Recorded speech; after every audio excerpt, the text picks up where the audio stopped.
Monday, March 23rd, 2020. Coming up on Roland Martin Unfiltered, we have the most up-to-date information on COVID-19 pandemic from some of the top African-American experts.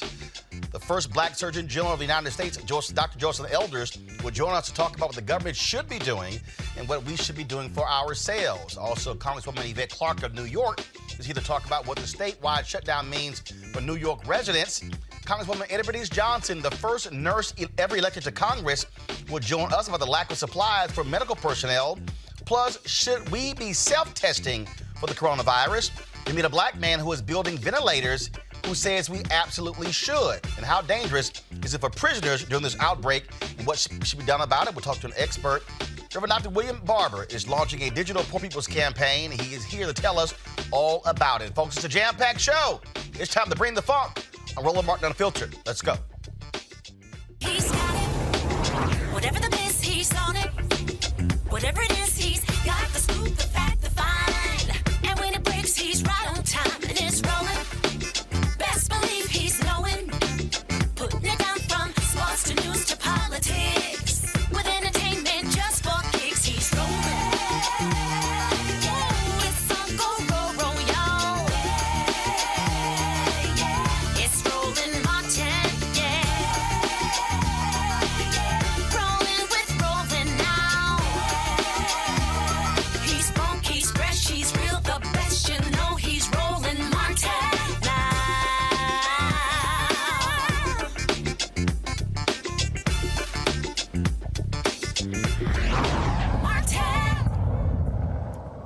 Folks, there are currently 40,841 cases of COVID-19 in 50 states here in the U.S. and 3 U.S. territories. At least 483 patients with the virus have died. The World Health Organization Director General Tedros Adhanom Ghebreyesus says the outbreak is accelerating, but believes that we can change the trajectory. And in fact, what they've said is that it's actually shrunk in terms of the cases, how we reach to the point of 100,000. The Surgeon General of the United States, he said this week could get very bad. In New York, Governor Andrew Cuomo laid out his plan in his daily briefing. Supplies are the ongoing challenge nationwide. Masks, PPE, ventilators are the #1 precious commodity. This is happening on an ad hoc basis. We are competing with other states, as I have said. We have made certain strides. We have a full team working on it. We're very aggressive. We're talking to other countries around the world. We're talking to companies. We have New York manufacturers who are really stepping up to the plate and converting factories, etc. But this is not the way to do it. This is ad hoc. I'm competing with other states. I'm bidding up other states on the prices. Because you have manufacturers who sit there and California offers them $4 and they say, well, California offered $4, I offer $5, another state calls in and offers $6. It's not the way to do it. I was speaking to Governor J.B. Pritzker yesterday about this. Why are we competing? Let the federal government put in place the Federal Defense Production Act. It does not nationalize any industry. All it does is say to a factory, you must produce this quantity. That's all it does. I understand the voluntary public-private sector partnership, and there are a lot of good companies who are coming forward and saying, let us help. But it can't just be, hey, who wants to help, let me know. We need to know what the numbers of what we need produced and who is going to produce that and when. I get that a lot of companies are stepping up and doing good things, and that's a beautiful thing. They're doing it here in New York too. But you can't run this operation that way. It can't just be based on we're waiting for people to come forward with offers. And if you happen to get a lot of offers on gloves, then you have a lot of gloves. But if you get no offers on masks, then you don't have masks. The Federal Defense Production Act just says you can tell a company, manufacture this many by this date.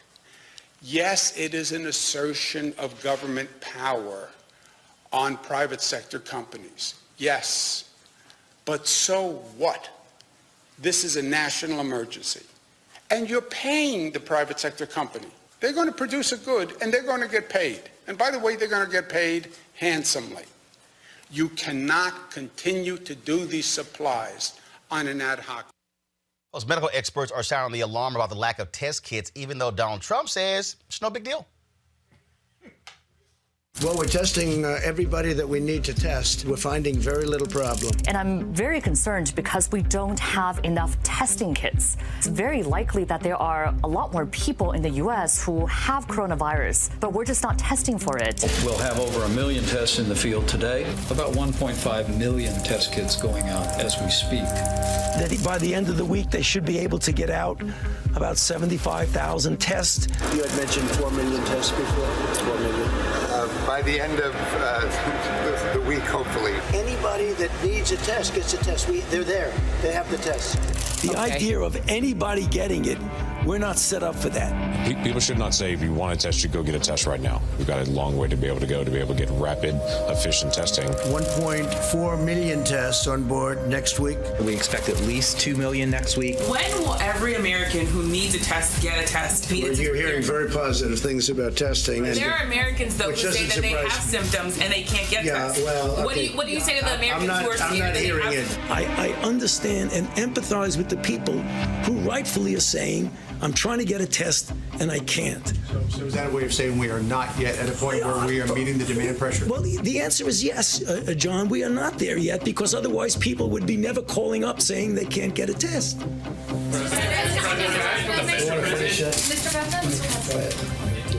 Well, I just can't emphasize enough about the incredible progress that we have made on testing.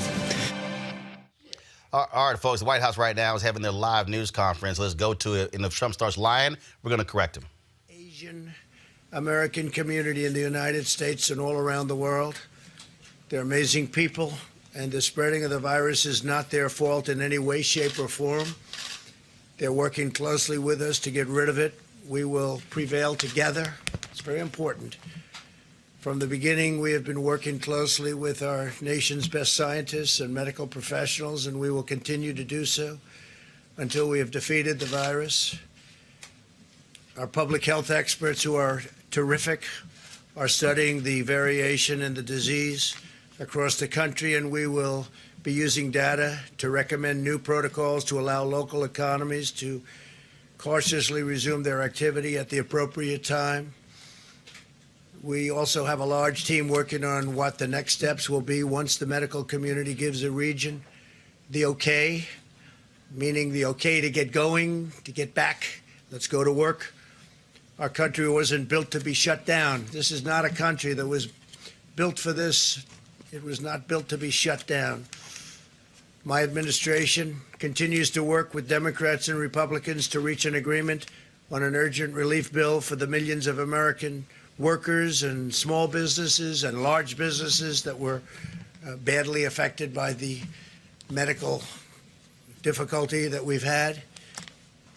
If you had a viable business in January, we are committed to ensuring the same is true in the coming weeks. In fact, we want to make it even better than it was before, and we're doing things to help in that regard.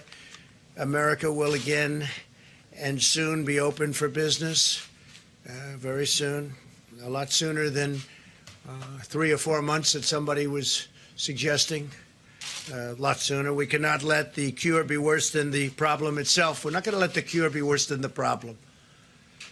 At the end of the 15-day period, we'll make a decision as to which way we want to go, where we want to go, the timing, and essentially we're referring to the timing of the opening, essentially the opening of our country, because we have it pretty well shut down in order to get rid of this invisible enemy. 2 weeks ago, we moved at record speed to pass paid sick leave and paid family medical leave and approved $8 billion, including money for the development of treatments and vaccines, and we're doing tremendous work on both fronts. The vaccines are coming along very quickly.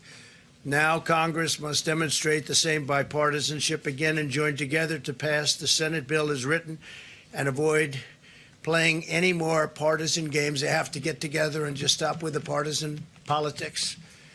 And I think that's happening. I got a call a little while ago. I guess they're getting closer. It should go quickly. And it must go quickly. It's not really a choice. They don't have a choice. They have to make a deal. This should not be a time for political agendas, but rather one for focusing solely and squarely on the needs of the American people. We are going to save American workers, and we're going to save them quickly.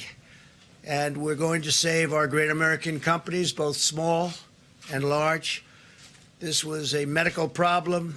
We are not going to let it turn into a long-lasting financial problem. Started out as a purely medical problem, and it's not going to go beyond that. We're just not going to allow that to happen. Our country was at its strongest financial point. We've never had an economy like we had just a few weeks ago, and then it got hit with something that nobody could have ever thought possible. And we're fixing it quickly. And I want to just thank the American people for what they've been through and what they're doing.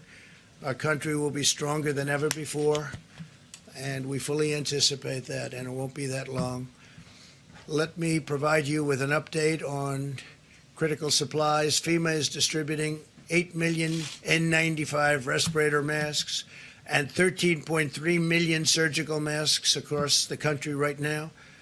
Focusing on the areas with the greatest need, we've shipped 73 pallets of personal protective equipment to New York City and 36 pallets to the state of Washington.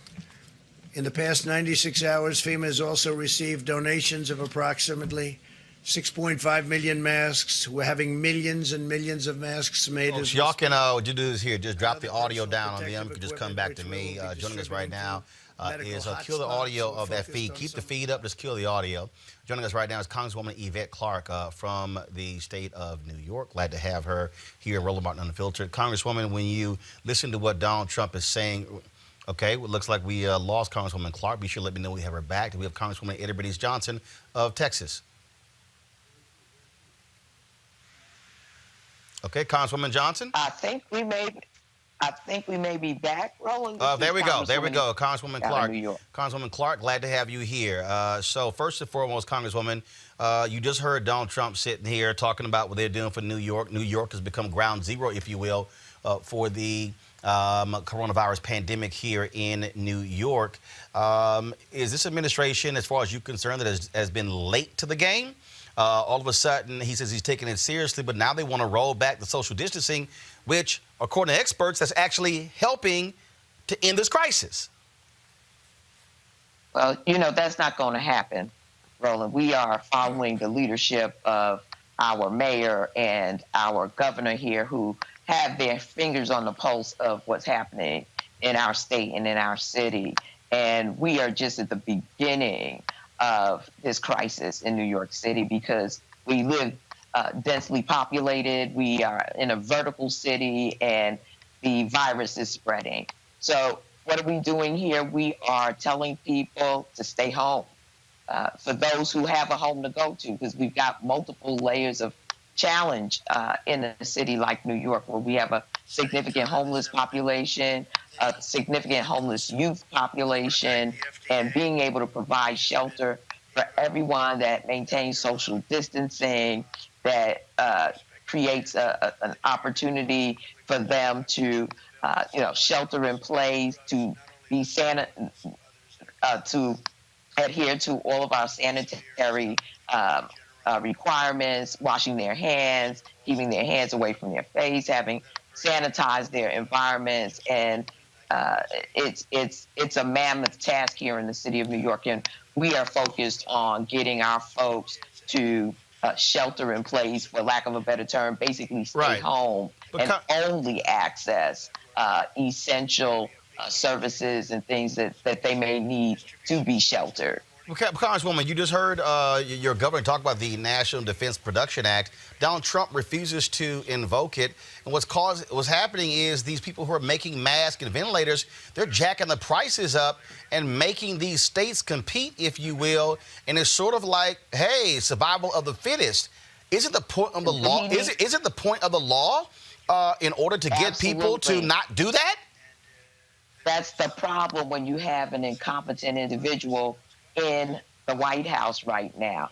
that should have been done day one, knowing that we were flat-footed when the virus took hold in our nation. He was essentially sitting down on a couch with his feet up when this took place. And now we are trying to flatten the curve. We're trying to do everything we can to mitigate the ultimate damage that this virus can have on our society. We see what's going on in Italy. We see other examples around the world of how they've gone about arresting the spread of the virus. And we should have had that Defense Production Act done immediately, because we need to see this as a war effort. Everyone has already had to change their way of life, adjust their way of life. We need to make sure that companies, manufacturers are doing everything they can do to produce all of the emergency materials that we need at this time. We can talk about everything else after we save life. Right now, we need ventilators. We need HEPA filters. We need the personal protective equipment for our frontline folks, everyone from folks in the hospitals to folks who are driving people to work, our transit workers. Right. And everyone in between, our first responders. This is an all-out emergency, and the fact that Donald Trump has not done his job is putting life and limb at risk, and we're losing life with each and every hour that passes, and he has not done this. All right. It's a shame. It's a disgrace. We have to do what we can to pressure this administration to get its act together, while at the state level, at the municipal level, right, using whatever resource we have at our disposal to sort of, hold back this tide, to flatten this curve. But it's coming, Roland. It's coming. All right. Congresswoman Yvette Clarke of New York, we appreciate it. Thanks a lot. Listen, we can do this.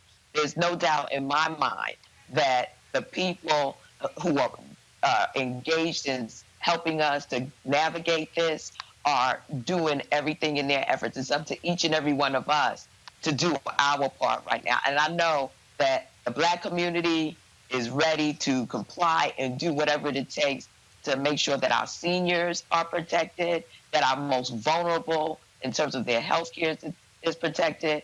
We're going to come through this. But everyone does their part. Together, we're going to come through this. All right, Congresswoman Yvette Clarke, we appreciate it. Thanks a lot.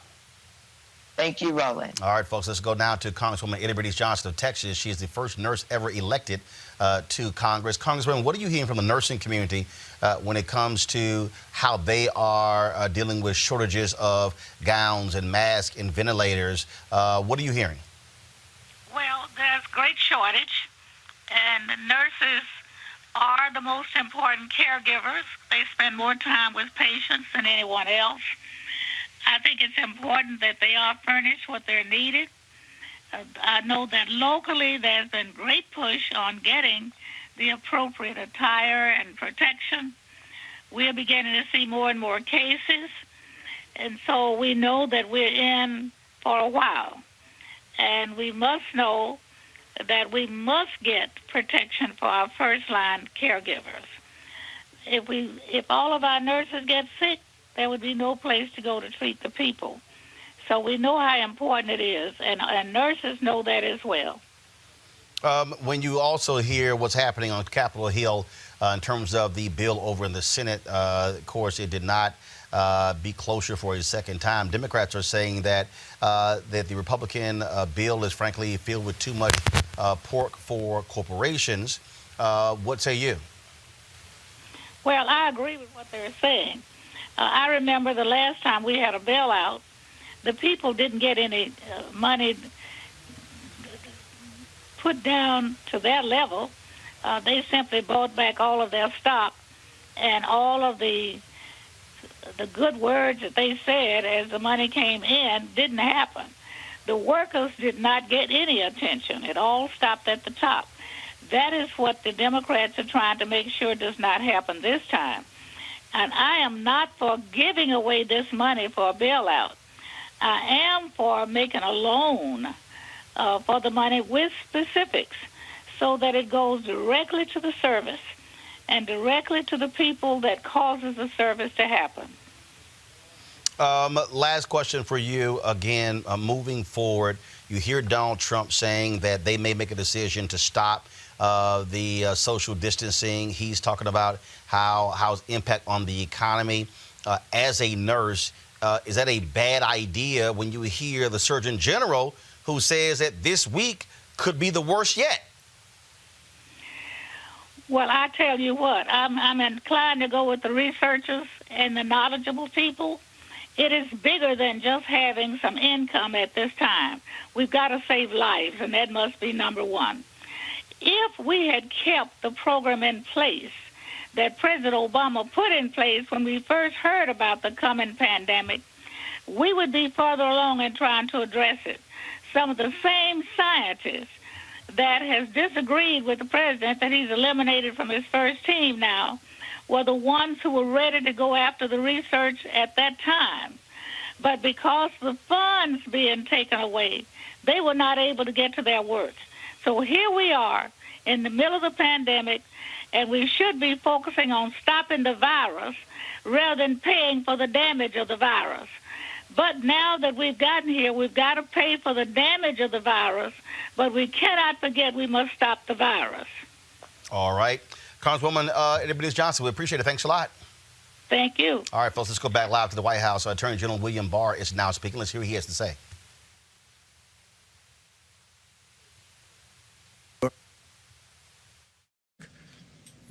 We're studying it very closely, watching it very closely. You probably saw a couple of articles today came out where a gentleman, they thought... All right, so we're going to, again, William Barr, we're going to double-check the feed there. William Barr is actually at the podium now, and so that appeared to be the older feed, and so we're going to fix that. One of the things that we are also monitoring what's going on here, first of all, guys, you noticed that Donald Trump is the one who is leading these news conferences. Looked like for some reason he didn't like all the attention that Vice President Mike Pence has been getting. They started this news conference, and Pence wasn't up there. He's up there now. Now let's go back to the news conference live right now. The President signed a second executive order providing the authority to address, if it becomes necessary, hoarding that threatens the supply of those necessary health and medical resources. Under Section 102 of the Defense Production Act, the President is authorized to prohibit the hoarding of needed resources by designating those materials as scarce or as materials whose supply would be threatened by persons accumulating excessive amounts. Once specific materials are so designated, persons are prohibited from accumulating those items in excess of reasonable personal or business needs, or for the purpose of selling them in excess of prevailing market prices. It is a crime to engage in prohibited activity. In today's executive order, the President is delegating to the Secretary of HHS this authority. We're going to keep monitoring that live news conference. Joining us right now on our panel is, of course, in studio, Scott Bolden, former chair, National Bar Association Political Action Committee. Joining us via Skype is Brittany Lee Lewis, political analyst, as well as a political analyst historian, and Dr. Avis Jones-DeWeaver, who is political analyst as well. Scott, when you hear Donald Trump talking about stepping away from the social distancing because he is concerned about the economy, pretty much what the New York Times is reporting, that he is basically ignoring his specialists, ignoring the scientists, and they're saying that they were giving too much power to the scientists. You probably want to listen to your health experts in a moment like this. Yeah, we certainly do. I know at Reed Smith, we certainly are looking and listening to the experts. We're telecommuting, if you will. We're open, but we're still practicing law with our clients, and our clients are shut down as well. It's interesting when you listen to the press conference, Roland, and you listen to the various experts there, you listen to the governor of New York, and then you listen to Trump. At minimum, it's confusing. Worse, it's just offensively misleading in the sense that this is the leader of the world, and I want to be listening to him. I want to be comforted by him. I want him to tell me with some credibility and authenticity that this thing is going to be all right. But I said it before, the most powerful man in America right now is not Donald Trump. It's Tony Fauci, who is the lead scientist, lead medical person on this from the, I think he's from the CDC. No, for National Institutes of Health. It's in terms of dealing with allergies and so on. I mean, he's a top expert, but he gave an interview with Science magazine where he's like, okay, it's a little hard to go up there and you having to correct the president when he's basically lying. But notice that he's still there. The president hasn't attacked him, and the president hasn't gotten rid of him because he's the most trusted. He's been in that position for 30-plus years. He's served 3, 4, 5 presidents. And I got to tell you, he is the most credible. And that's who we need to be listening to. Just like the governors aren't listening to the president, the governors have taken the lead in the states because they can't rely on the president. And the president and the federal government ought to be leading, as we discussed. Hold tight 1 second. I want to go back to the news conference to find out what's happening with testing. Let's go right ahead. Data will give you the best insight right now on how the epidemic is proceeding in those countries, because they really can't be testing at the level to really understand the depth and breadth of their new cases. In the mortality data that has been provided to us, there has been no child under 15 that has succumbed to the virus in Europe. There was the one 14-year-old in China. So we still see that there is less severity in children. And so that should be reassuring to the moms and dads out there. To Generation Z and to my millennial colleagues who have been really at the forefront of many of these responses, less than 1% of all the mortality is less than 50. And so this is, I think, also a very important point. That doesn't mean that individuals won't have severe disease. So still 99% of all the mortality coming out of Europe in general is over 50 and pre-existing conditions. The pre-existing condition piece still holds in Italy, with the majority of the mortality having 3 or more pre-existing conditions. I think this is reassuring to all of us, but it doesn't change the need to continue to protect the elderly. And in order to protect the elderly, we all need to continue to do the president's directives and guidance for the next week of the 15-day challenge. Finally, I wanted to really close by thanking the laboratory personnel that have been at the front lines. 250,000 tests have been run in the last 7 days. This happened because these large commercial laboratories are doing round-the-clock runs. And remember, all of them Take the audio out. Thank you. Avis, you hear her saying 250,000 tests are being run. We were promised 4 million. Lies, lies, and more lies. All they do is lie in this administration. And the sad thing is, and it's beyond sad, this is criminal. You know, I call this criminally negligent level of incompetence that we have seen out of this administration.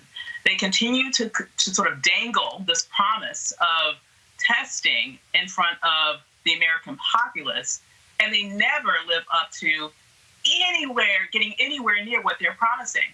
And now at the same time, they are going to even magnify their incompetence by what it seems like alluding to that they are going to end the social distancing in a week. You just heard her say, and she looked to Trump right before she said it, for like another week.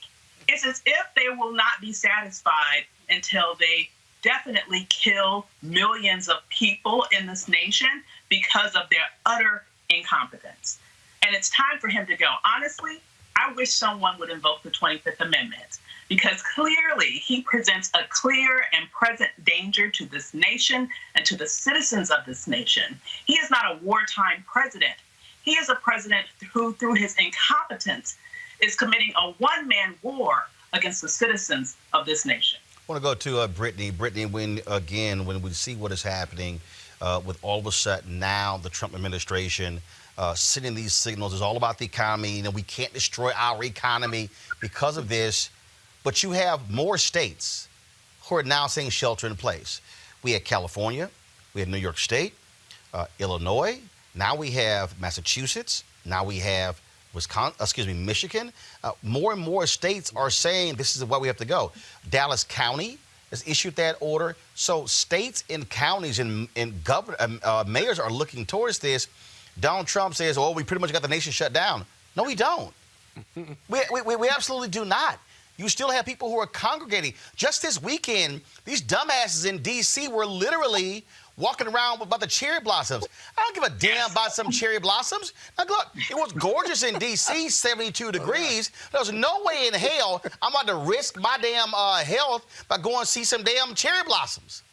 Well, they were cherry blossoms. It's unfortunate, and I think it's so important for us to do something about Donald Trump. And I think that I'm so grateful for the leadership for the majority of the states that have taken the steps to, give those stay-at-home orders and be rigid. But unless we have this on a national level, I don't really see this going down. I've heard a ton of experts talk about how we have to do everything at the same exact time, and there needs to be a national order to stop this virus from spreading as rapidly as it is. And like you said, you have people outside looking at the cherry blossoms. I know we saw what happened in Florida with the beachgoers. This is continuing to spread, and people are not taking it seriously. I even saw a few people in, I think it was Okeechobee, Florida.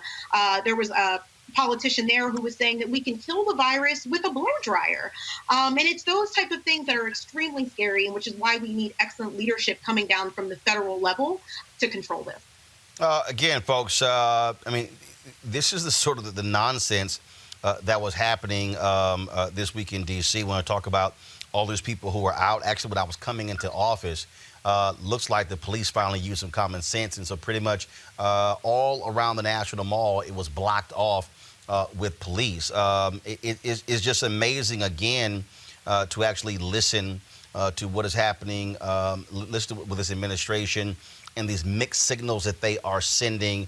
Real quick, I want to go back to the news conference. Before we come back, we're going to talk to Dr. Joycelyn Elders, nation's first Black Surgeon General. So I'm going to go back to the White House in just a second to pull up exactly what's going on there.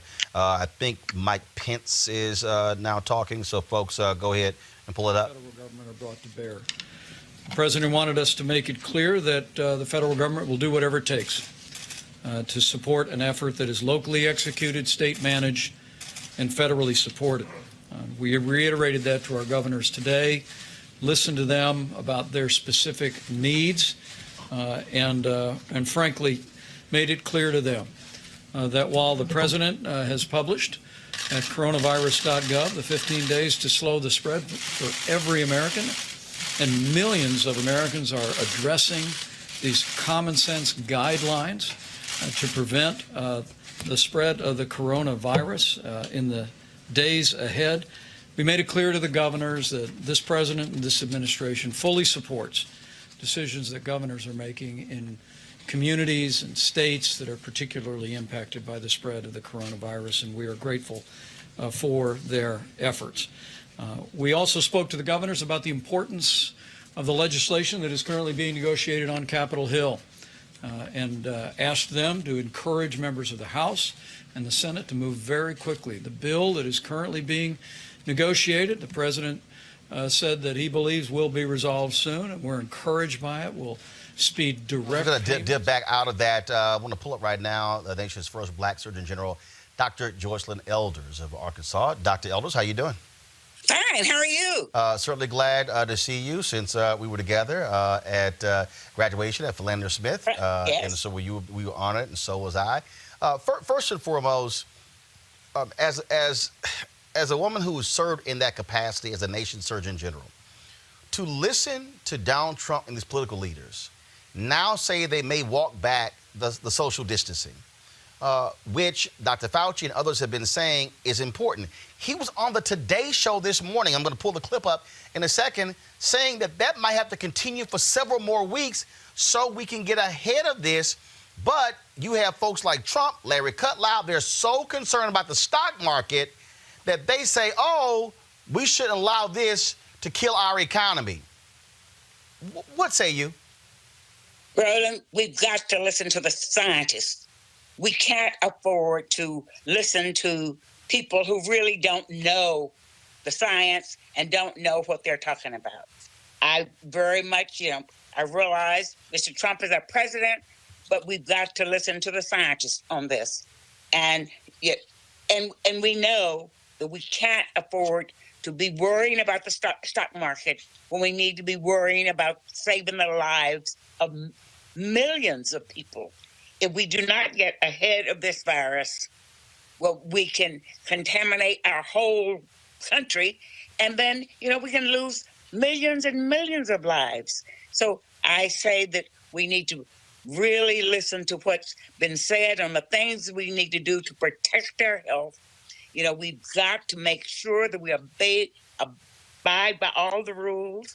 We've got to stop this virus and try and get ahead of it, because we don't have enough doctors, beds, nurses, or anything else to take care of all the people who might get sick. So I feel that we have to close down everything. We've got to close down. We've got to be as far away from our people as we can. We've got to isolate at home. We've got to close our schools, whatever we need to do to try and get our arm around this virus. And we've all got to be involved. You talk about close everything down, and I have been saying on this show for 2 weeks, because I've been listening to Dr. Fauci and others, that the only way for us to be able to get ahead of this is to have a national shutdown, because, let's just be honest, Americans are hard-headed. Yes. There are Americans out who go, we're free, we're the land, home of the land of free, home of the brave, whatever the hell they say, and we should be able to go wherever we want to go.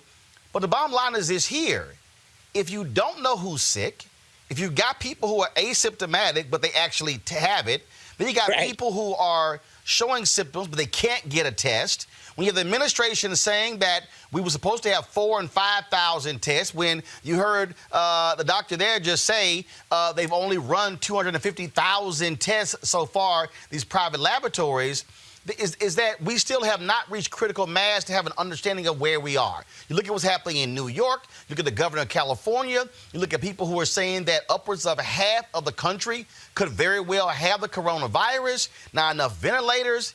But then Trump says, well, we pretty much have a national shutdown, but we don't. And so, I look, as somebody with a business, that's the last thing I want, but I don't understand how someone can think you're going to fight this and get ahead of it and flatten the curve if we go back to business as usual. There's no way we can do that, and we've got to listen to our scientists and do what they say if we want to get ahead of it. Otherwise, we'll keep getting further and further behind, and it'll cost more and more, and we'll have more and more people die. So all of America has got to become involved, and we've got to get, if we want to stop this. And you know what? We're going to have to do whatever we have to do. We had, let's talk about real quick this particular drug that Trump keeps touting as the miracle drug, and the role that it could play. We understand that people with lupus really require this drug. Now, all of a sudden, we're hearing many of them won't have the ability to be able to get the drug because people are just going in and buying it as well. And again, as somebody who's a doctor, how unsound is it to hear a president touting a drug, saying that it is a vaccine when it literally hasn't even been tested on people specific to the coronavirus? You're absolutely right. I feel that our president should step back and let the scientists speak. This chloroquine, hydroxychloroquine, have been available for years to treat malaria. So we know that it is effective, and we know about the toxicity in relation to malaria, but we don't know much at all about it in relation to this virus. So I think that we've got to really test it and evaluate it. We can't afford to go out, even if we had it available, giving everybody chloroquine, hydroxychloroquine, when it hadn't been. We don't know how toxic it might be. Dr. Elders, I'm going to play something. This is literally what Donald Trump said just a few moments ago. Folks, go ahead, go to my iPad. Chloroquine. And you can look from any standpoint tomorrow in New York. We think tomorrow pretty early, the hydroxychloroquine and the Z-Pak, I think, is a combination, probably is looking very, very good, and it's going to be distributed. We have 10,000 units going, and it'll be distributed tomorrow. It'll be available, and is now. They already have it. They're going to distribute it tomorrow morning to a lot of people in New York City and New York. We're studying it very closely, watching it very closely. You probably saw a couple of articles today came out where a gentleman, they thought he was not going to make it. He said goodbye to his family.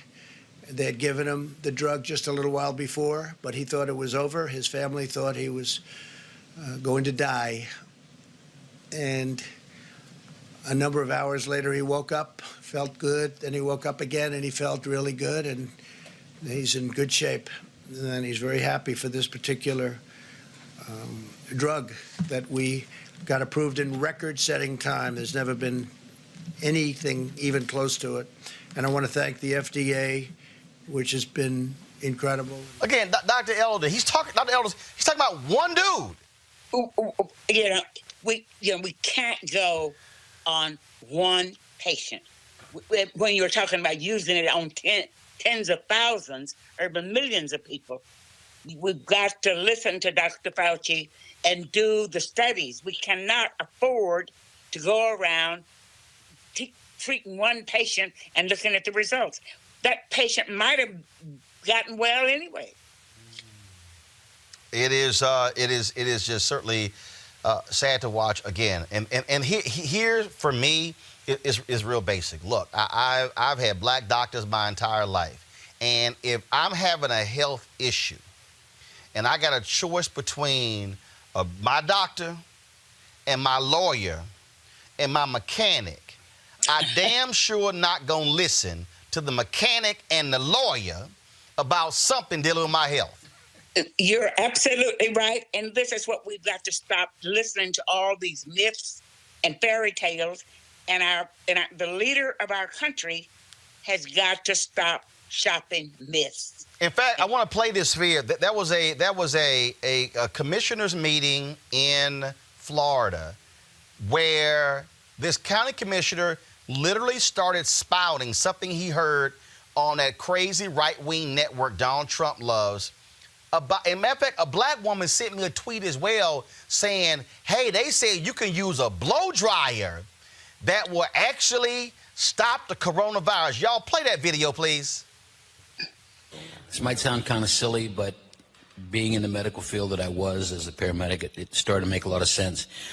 One of the things that was pointed out in this interview with one of the doctors, foremost doctors that has studied the coronavirus, says that the nasal passages and the nasal membranes are the coolest part of the body. That's why the virus tends to go there until it then becomes healthy enough to go into the lungs. This sounds really goofy, and it did to me too, but it works. Once the temperature reaches 136 degrees Fahrenheit, the virus falls apart and just disintegrates, okay? And I said, well, how would you get the temperature up to 132 degrees? The answer was you use a blow dryer because it's capable of doing that. So you hold a blow dryer in front of your face and you inhale with your nose, and it kills all the viruses in your nose. Okay. So I would just caution residents to, if there's lots of misinformation out there. We're hearing and learning a lot on social media, and there's just a lot of misinformation on how to cure this disease. And, I personally would just leave that to your medical provider. I've heard so much, just sad information about, how to cure this virus. And it's a new virus. That's why they call it a novel coronavirus. And just caution on the, mechanisms of, trying to treat. Come on. Dr. Elders, this fool literally said, I used to be a paramedic and I read this here from this doctor, and that was a study. Hold a hairdryer to your face and let it blow 130-degree heat into your nose. What? You got to inhale. You got to inhale. That makes absolutely no sense. Doc, go ahead. Take it away. That makes absolutely no sense, and I feel that that's a horrible myth, and that person needs to go to their doctor and see what their doctor says about this. because I suspect that I wonder what really happened to that patient, and I wonder if they really got the temperature to 136 degrees Fahrenheit. We just cannot have all of these lies. And Doc, if I put 136 degree in front of my face, you're gonna have a big bad burn. I'm gonna burn my damn face. That's the craziest. So I'm gonna try to kill the coronavirus, and now give myself a facial, nose, nostril, mouth burn, and probably kill you. Lord have mercy. Lord have mercy. Dr. Joseph Elders, always good talking with you. Look forward to having you back on as we continue moving down this path, because we need sensible people. Thank you. And we want to keep try to get some good things. Oh yeah, that's absolutely. That's why we talk. That's why we talk to the top black experts, not these crazy folk out here who come in with their home remedies dealing with coronavirus. Thank you for what you're doing. It will make a great big difference and hopefully save a lot of our people. We appreciate it. Thanks a lot.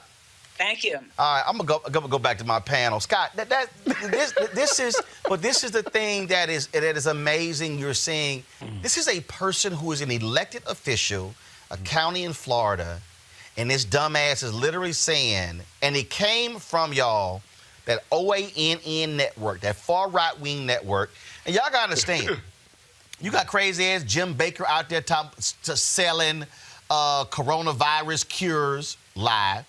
You got the sister of Letitia James in New York ordered Alex Jones to stop selling this stuff. And these crazy ass right wingers, they're falling for it. And guess where one of the first places where they got it? CPAC at their conference, the right wing conference. And then, of course, it spread, letting people get in quarantine. Right now, there were 6 people who did not vote for the bill yesterday in the Senate. 5 of them Republicans, because hell, all 5 quarantined. What was your question? They crazy.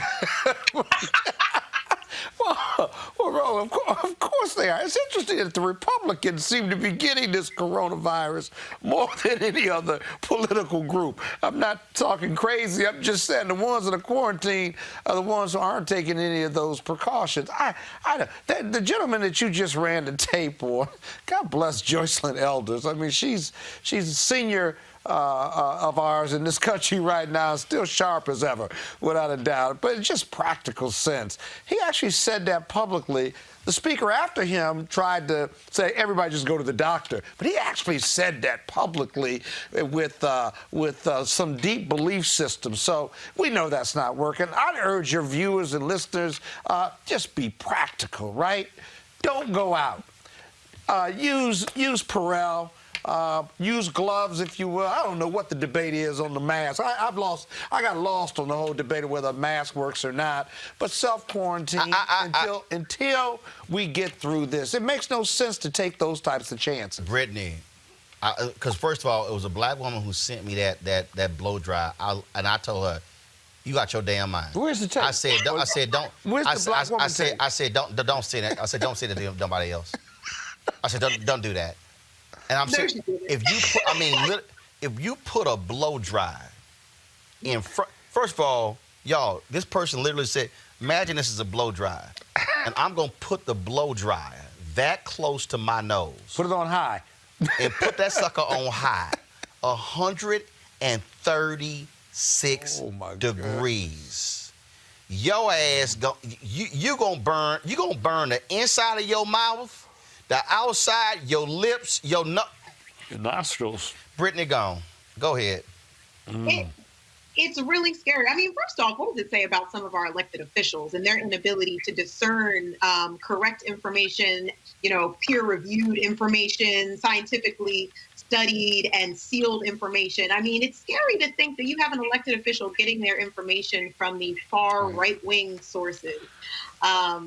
That's my fear. And of course, all of their constituents that are going to follow their lead, and they're going to sit at home and they're going to hold up that dryer to their face and cry, because that's what they heard one of their elected leaders say that they should do. So it's petrifying.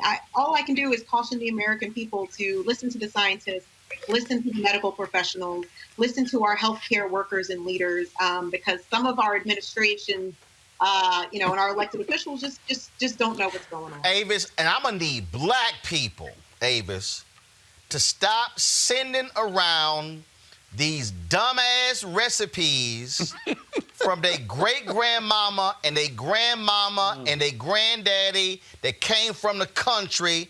I don't want to hear nothing about eating oranges, sucking on garlic,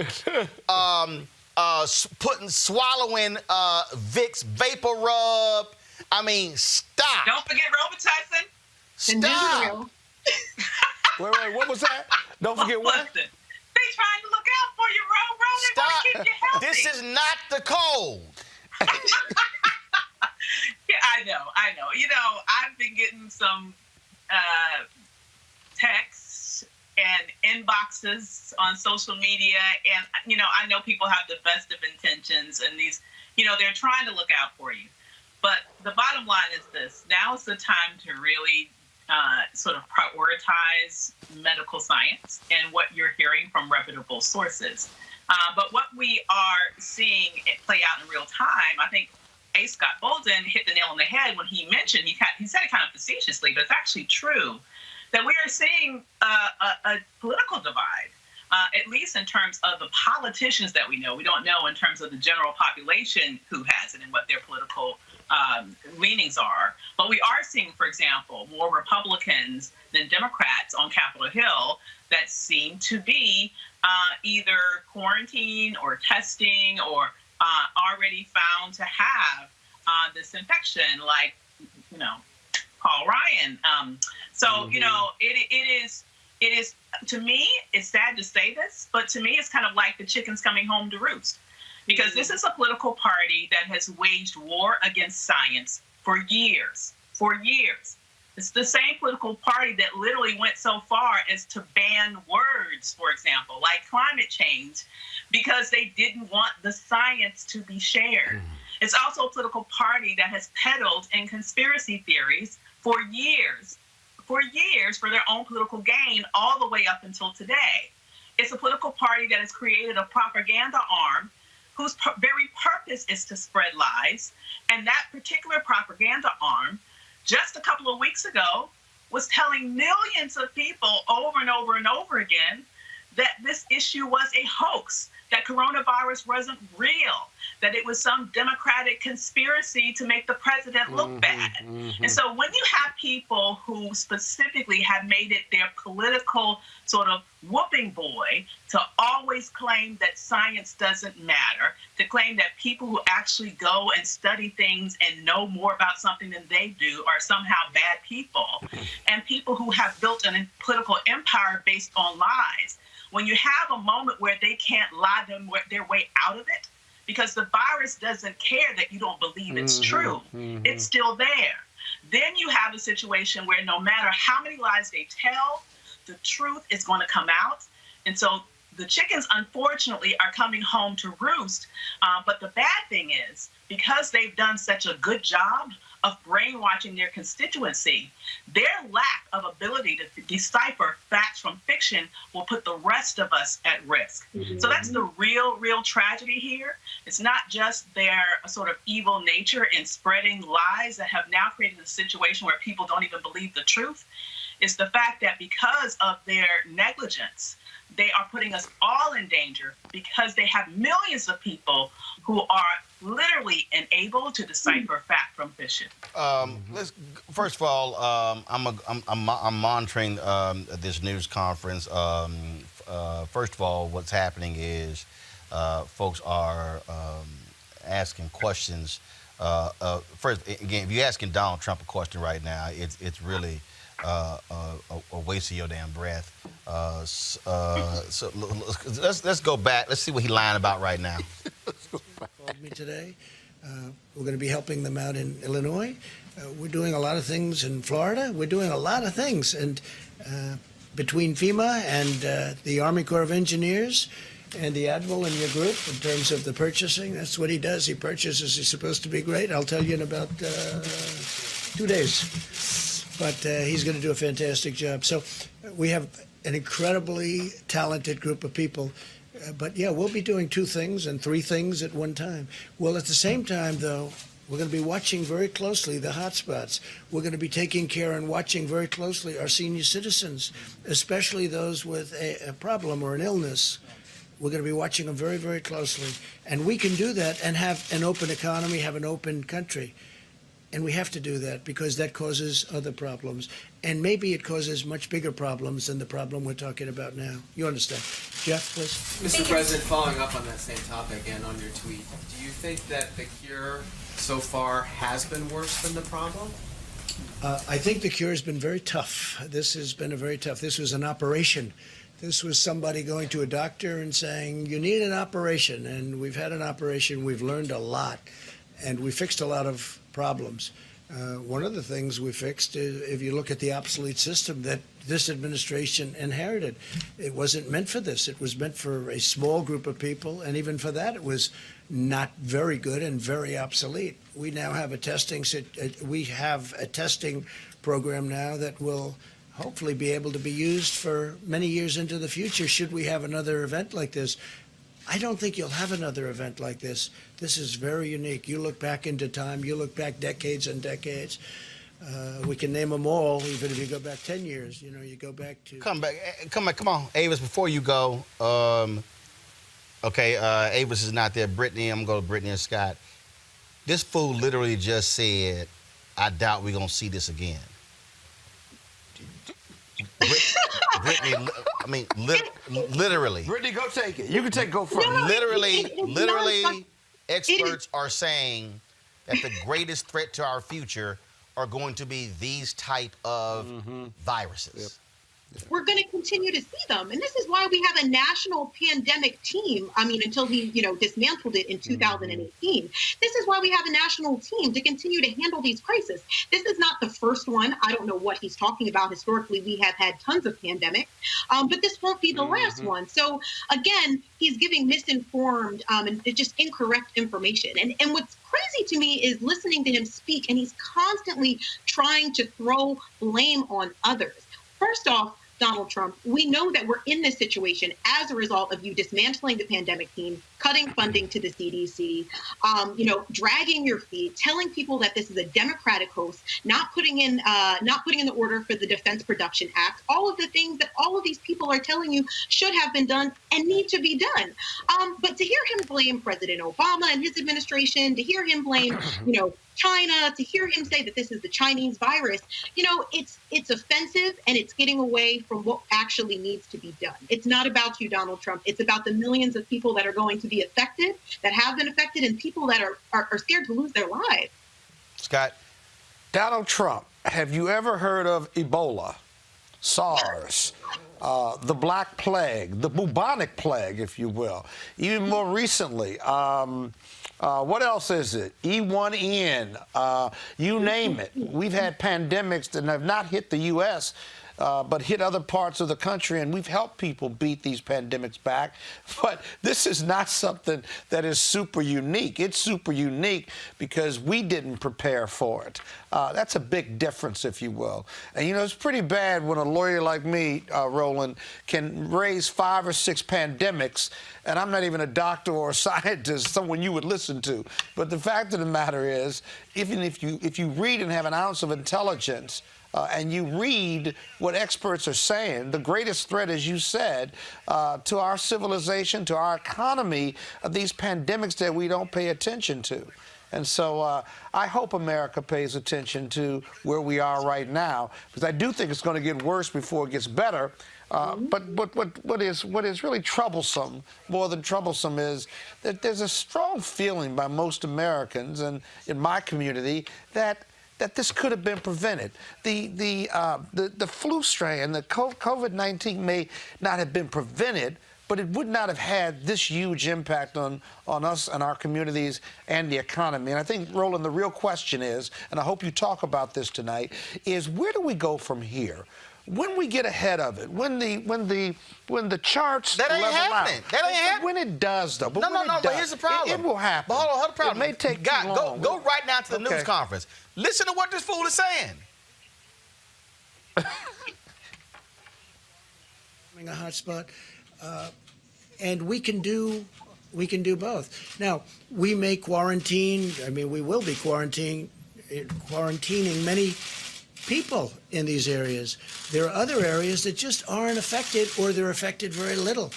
And why would we close down 100% of the country? There are areas within New York where New York will be open, but there are areas within New York. Remember this: New York has the New York Stock Exchange.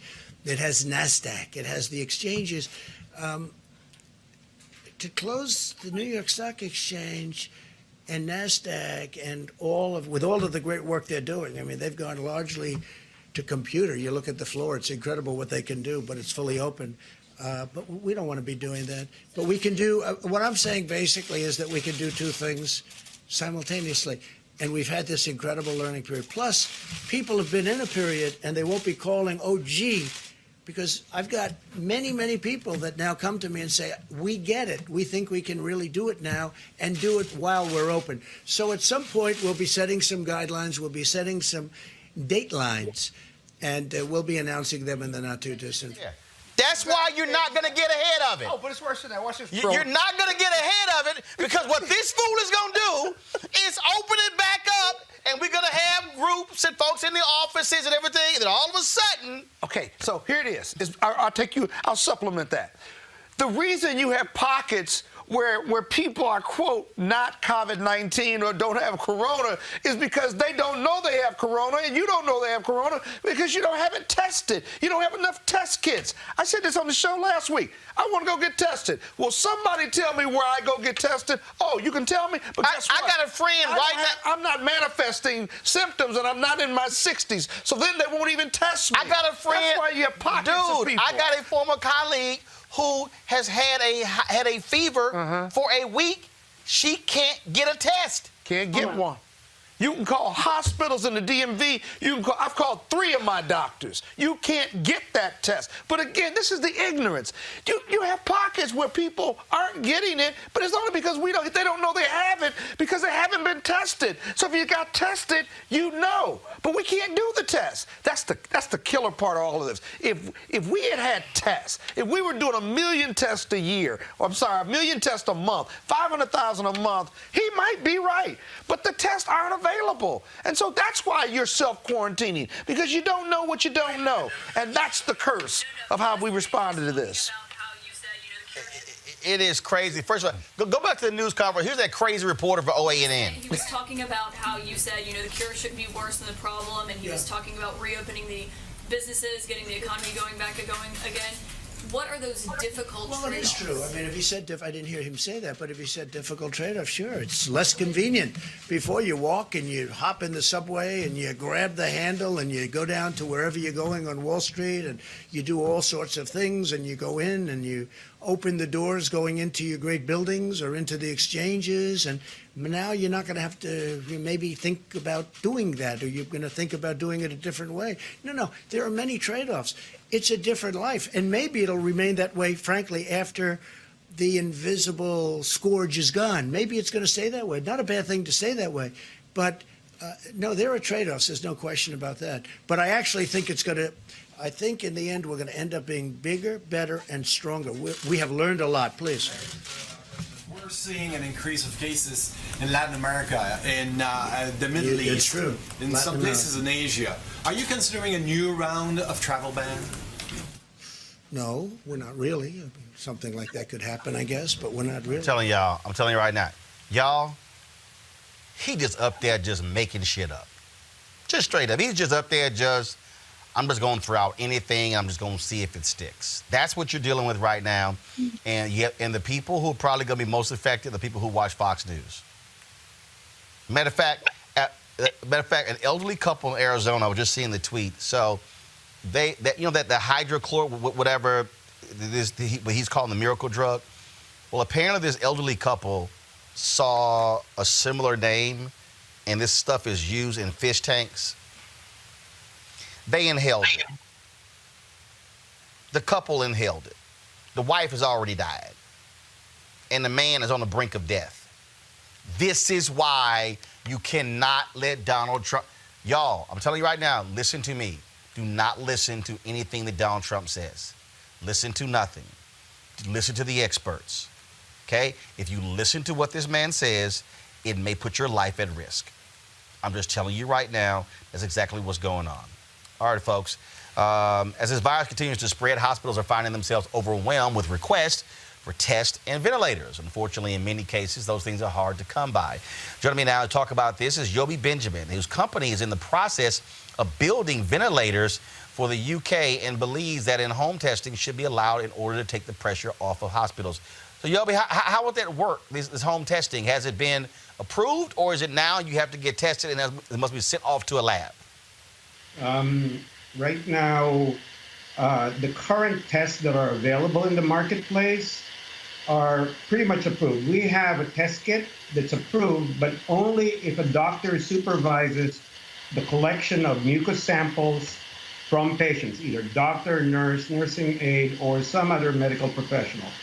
What is not approved is in-home testing, and we're advocating that we allow for in-home testing so that we can expand our knowledge of how large the virus has really gone into the population. How would that work? How would in-home testing work if you did an in-home test? Is it sent to your lab? Is it sent somewhere else? And how long does it take to get the results back? So in-home testing, the process of in-home testing is not difficult itself. You need to go and take a swab and swab the very back of your throat to collect some mucus, basically.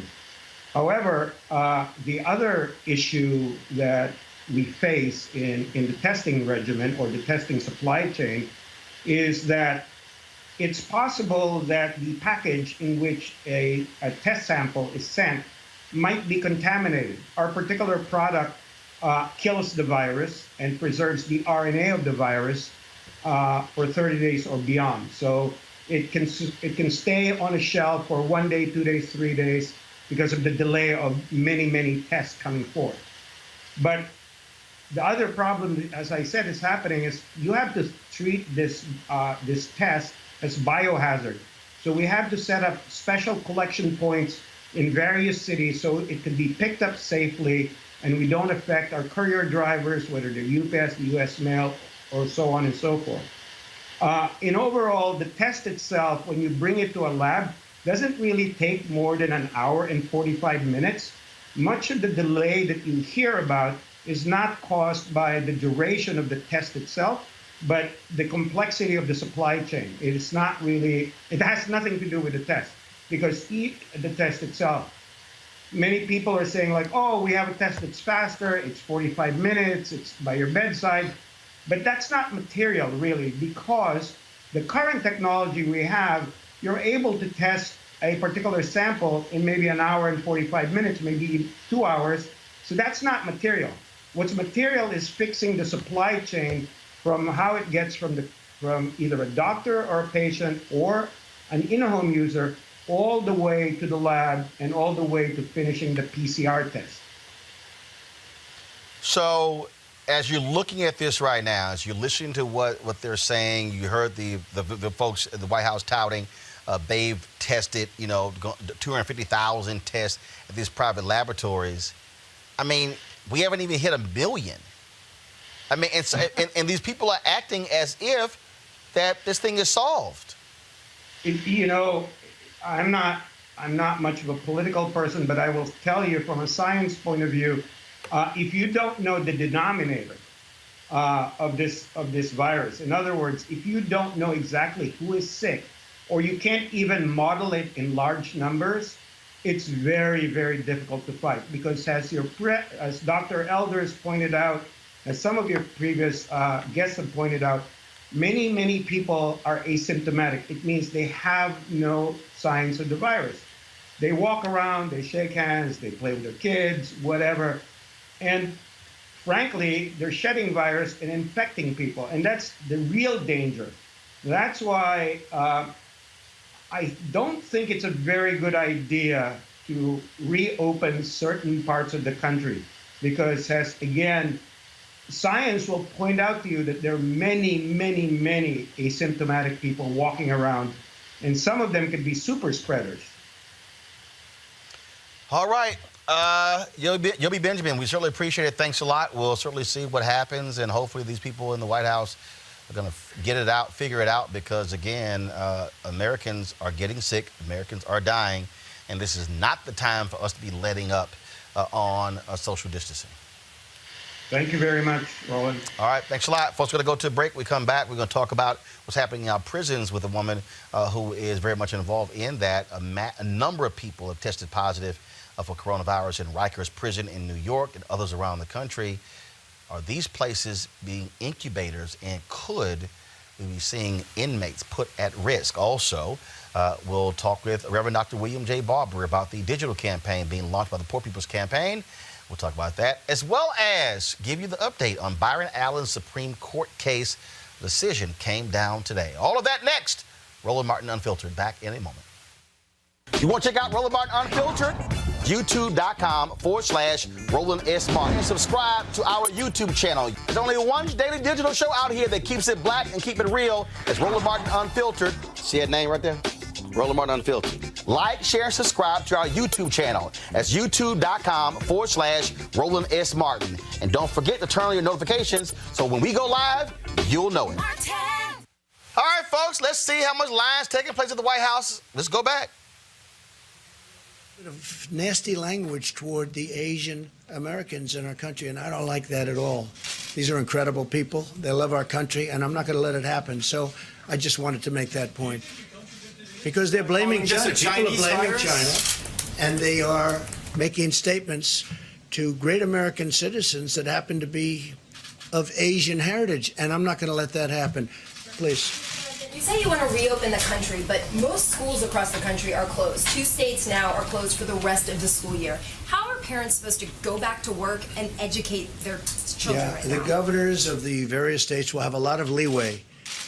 If we open up, and when we open up, the governors in certain states, for instance, you go to some of the states I just mentioned, those schools are going to be open. In many cases, they're open now, but the schools are going to be open.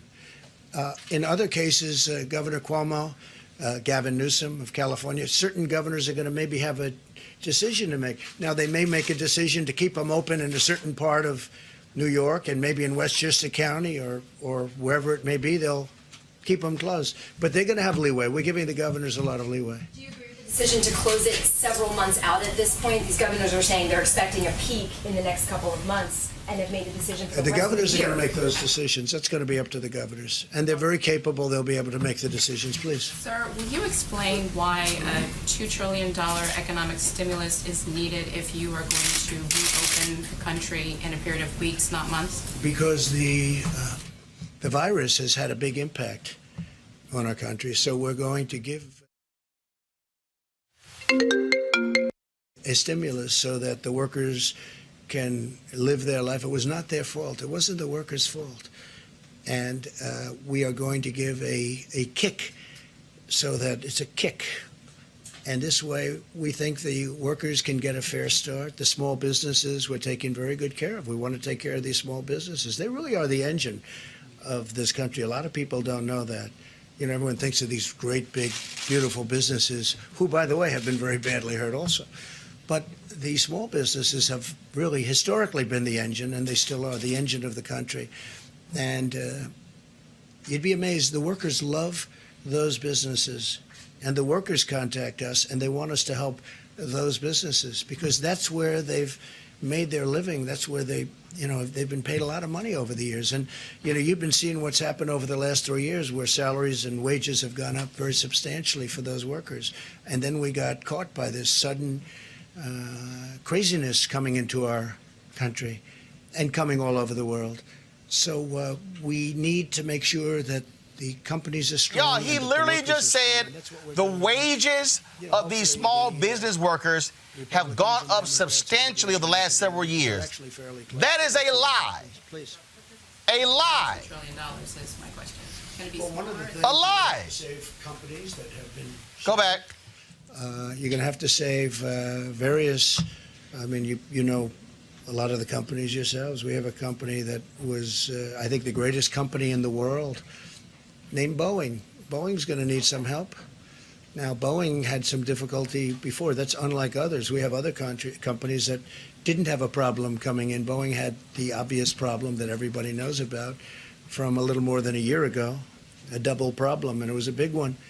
And then on top of it, as they're getting ready to really show their stuff, on top of it, we all get hit by this. And obviously, the airlines are going to have a problem, but the airlines aren't going to be buying from Boeing or from anybody else right now because of this difficulty. So we have to work with the airlines. We have to work with the cruise lines. We have to work with the companies like a Boeing, because Boeing's a potentially, again, a great company. It had a very rough period of 13 months, a very rough period, a horrible period, an unbelievable period. If you would have told me this would have happened to Boeing, I wouldn't have believed it, because to me it was, truly one of the truly great, probably almost 1 point of GDP, if you can think of that. It's hard to believe that a company could have that kind of an impact. But Boeing, we have to work with it for two reasons. Number one, it's a great company that we have to save. Number two, it produces unbelievable numbers of jobs.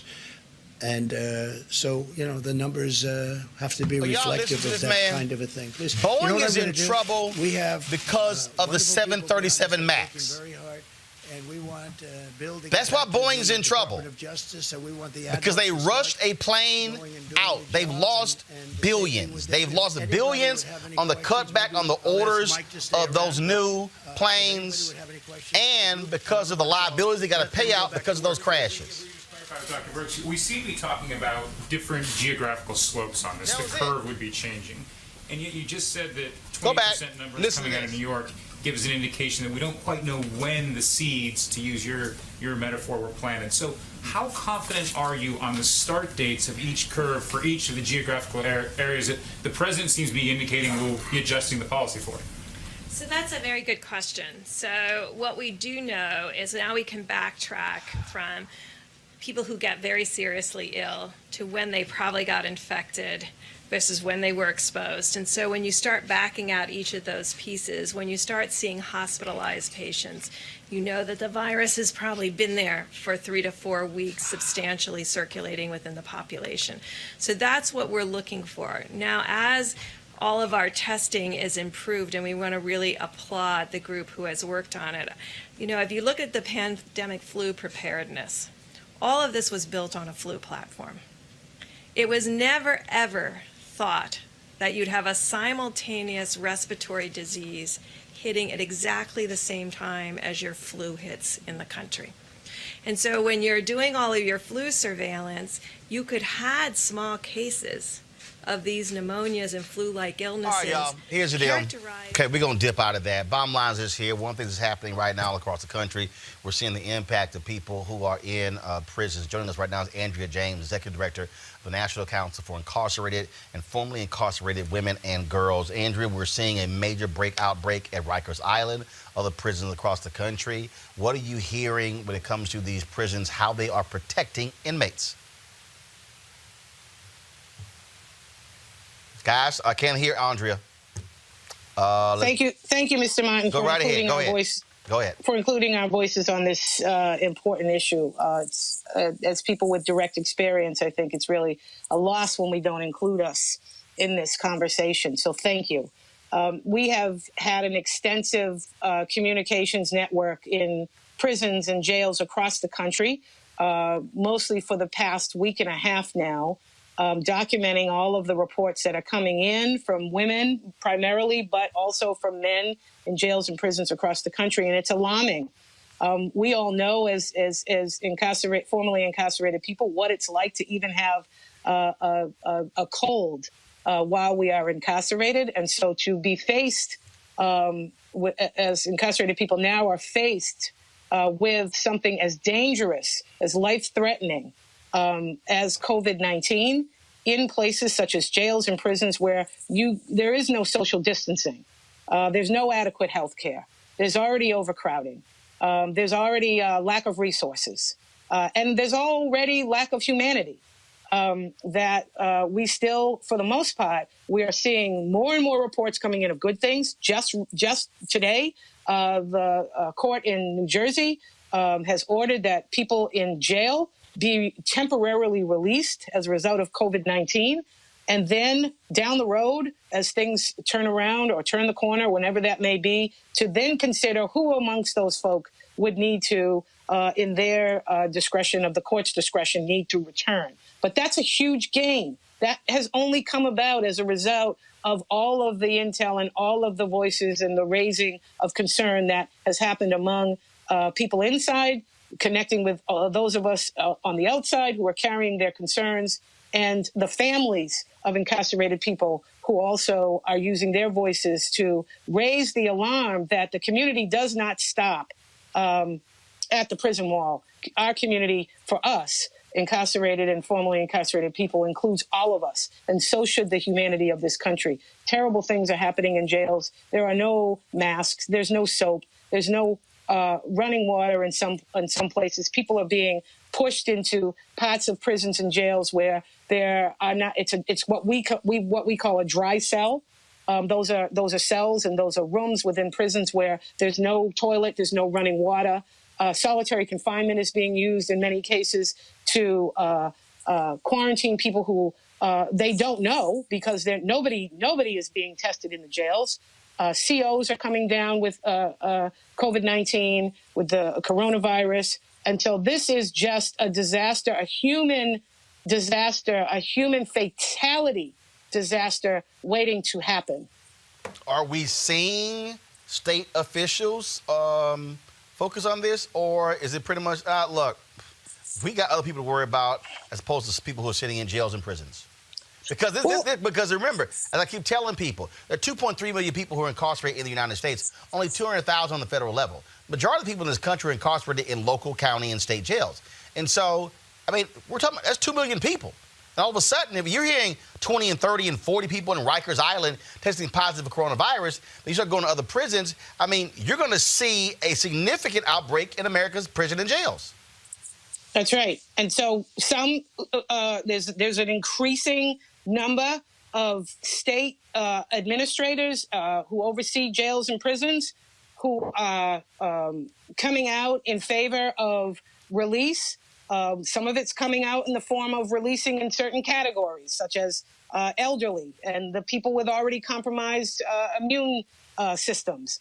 Letting people come out who are already within a year of release. We're seeing a small uptick in that. Things like, again, what happened today out of the New Jersey court, ordering that all people in jail be receive that temporary release. More are coming up with. Then we have states like Massachusetts, my home state, which absolutely nothing is being done in terms of trying to decarcerate the jail, not even the jail population. We have so many women. We have a national state clemency campaign under our organization on the National Council. We have lists of names of long-timers, of elderly, folk who in both federal and state prisons who could be released immediately, who are no further harm, have served decades in prison, who we were already advocating for clemency for. We know who these people are. We need to encourage those state actors. The Association of Governors, there's a letter that's going out today by a number of organizations, including ourselves, the Leadership Conference, the National Bail Fund, a collective that has come together to make these demands to encourage state governors to do what they can. You're absolutely right. The majority of people that are incarcerated and are affected by incarceration in this country are cycled in and out of county jails. And these are mostly people that don't need to be there. And if I could just add one more thing to it while we're on it, there are also people who have been in prison that could come out today and not allowing us to just run wild with the narrative that if we release people, they have nowhere to go. There are some people who are currently incarcerated, and we do have a housing problem for formerly incarcerated people in this country, mostly because it's another example of systems that have failed the most marginalized people. But what we do also have is a strong, vibrant community of incarcerated, family members of incarcerated people who are waiting to receive their loved ones. Many incarcerated people from county, state, and federal systems have a home to go home to. They have families who are waiting to receive them. So we must weigh all of these things. And most importantly, we must begin the process of getting people out of what is certainly, For those of us who have been in prison, know what it's like to live in a prison, know that that is a death trap. It is a death trap before COVID-19. It is now a certain death trap if we allow people unnecessarily to remain incarcerated. Andrea James, Executive Director of the National Council for Incarcerated and Formerly Incarcerated Women and Girls. We appreciate it. Thanks a lot. Thank you, sir. All right, folks, let's go back to the clown show at the White House. Well, I think if you remember just a week ago, Britain had a very different approach. So everybody is adapting to their data. I haven't looked at the data that informed that decision, so I can't really comment on how they got to that decision there or in Germany. Just to be clear, do you agree with the president's push to reopen the country? He said some of his doctors that he's talking to about this, he says, I think they're okay with it. Are you okay with that? What the president has asked us to do is to assemble all the data and give him our best medical recommendation based on all the data. That's what he's asked us to do. And so that's what we'll be doing this week. We were going to have to do it this week anyway because we had to make a decision come Monday about the 15 days to reduce social spread. So this is consistent with our mandate to really use every piece of information that we can in order to give the president our opinion that's backed up by data, not our perception, but our opinion that's backed up by data. And now, you think you could in a week? Like, what would your assessment be of right now? Well, we're pulling all of the data pieces in now, and that's really critical. I will never speculate on data. I will have to see the fool to your right really speculates on data. And I think a big factor is the mortality rate. We're talking about the mortality rate. You know, when we first started, people were thinking about 3 and 4%, and now we're talking about a much lower number than that. I think it's a number that will be a lot different than people thought. The mortality rate is driven almost exclusively, as we have talked about, by people with pre-existing conditions and older. So that has become, from the very beginning, that was our emphasis. You know, when we started 2 or 3 weeks ago talking with one another, our focus has been on how do we protect Brittany, do you hear all this double talk? Do you hear all the double talk? And I think these steps were about protecting Is Brittany still there? Conditions. Brittany, I mean, y'all drop the audio of the White House. Drop the audio of the White House. Brittany, go ahead. I feel bad for all the people standing around President Trump because, you know, they're deferring to him, they're looking over to him, and it's because they know he's wrong. They know he's giving out incorrect information, and that's why they're dodging questions, because if to answer the question honestly, you're going to embarrass the president because he's not giving out facts. It's interesting. She's like, well, I don't want to speculate. We want to wait on data. There is data right now that says that we should not be reopening up businesses. We don't have enough tests. We don't know who has it and who doesn't.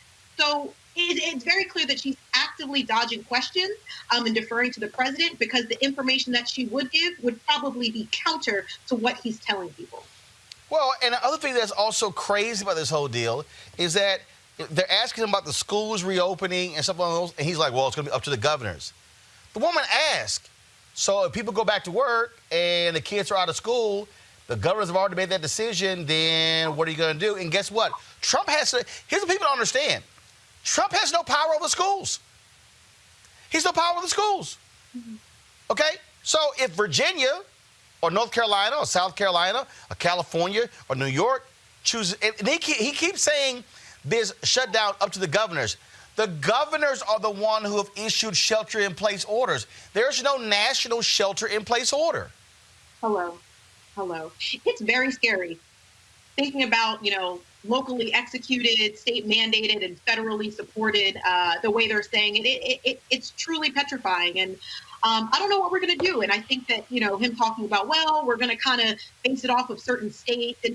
And there are so many healthcare professionals, there's so many scientists that have said everything needs to shut down at the same time. I mean, look at the UK. Boris Johnson just said we are going on a federal 3-week shutdown, period. And the simple fact that the United States hasn't followed suit or done anything, knowing that our numbers are literally right behind China and Italy, is petrifying. One pull the phone right now, Reverend Dr. William J. Barber, of course, one of the national conveners of the Poor People's Campaign. Reverend Barber, it is stunning to watch the sheer and utter incompetence coming out of the White House every single day. You also look what's happening on Capitol Hill, where you have the debate going on there. The Democrats, for the second time, have voted against closure, and so therefore, the bill that the Republicans want them to vote on, they are desperate for that to move forward. Mitch McConnell is really upset, blasting Democrats, talking about how they are, failing America and all of this sort of stuff. In fact, I want to play for you something that Mitch McConnell said that I want you to comment on this, Reverend Dr. Barber. So, folks, here's Mitch McConnell. Check this out, y'all. This today. On the Democratic wish list over which they choose to block this legislation last night. Tax credits for solar energy and wind energy. Provisions to force employers to give special new treatment to big labor. And listen to this, new emission standards for the airlines. Are you kidding me? This is the moment to debate new regulations that have nothing whatsoever to do with this crisis? That's what they're up to over there. American people need to know it. Democrats won't let us fund hospitals or save small businesses unless they get to dust off the Green New Deal. I'd like to see Senate Democrats tell New York City doctors and nurses. Reverend Barber, they're complaining because Democrats say there's too much pork, if you will, in this bill. What say you when you listen to the whining and complaining of Senate Majority Leader Mitch McConnell? In this bill, what say you when you listen to the whining and complaining of Senate Majority Leader Mitch McConnell? In this bill, what say you when you listen to the whining and complaining of... Hold on one second. We've got some cross audio going. And so guys, hold on one second. So let's go ahead and fix that.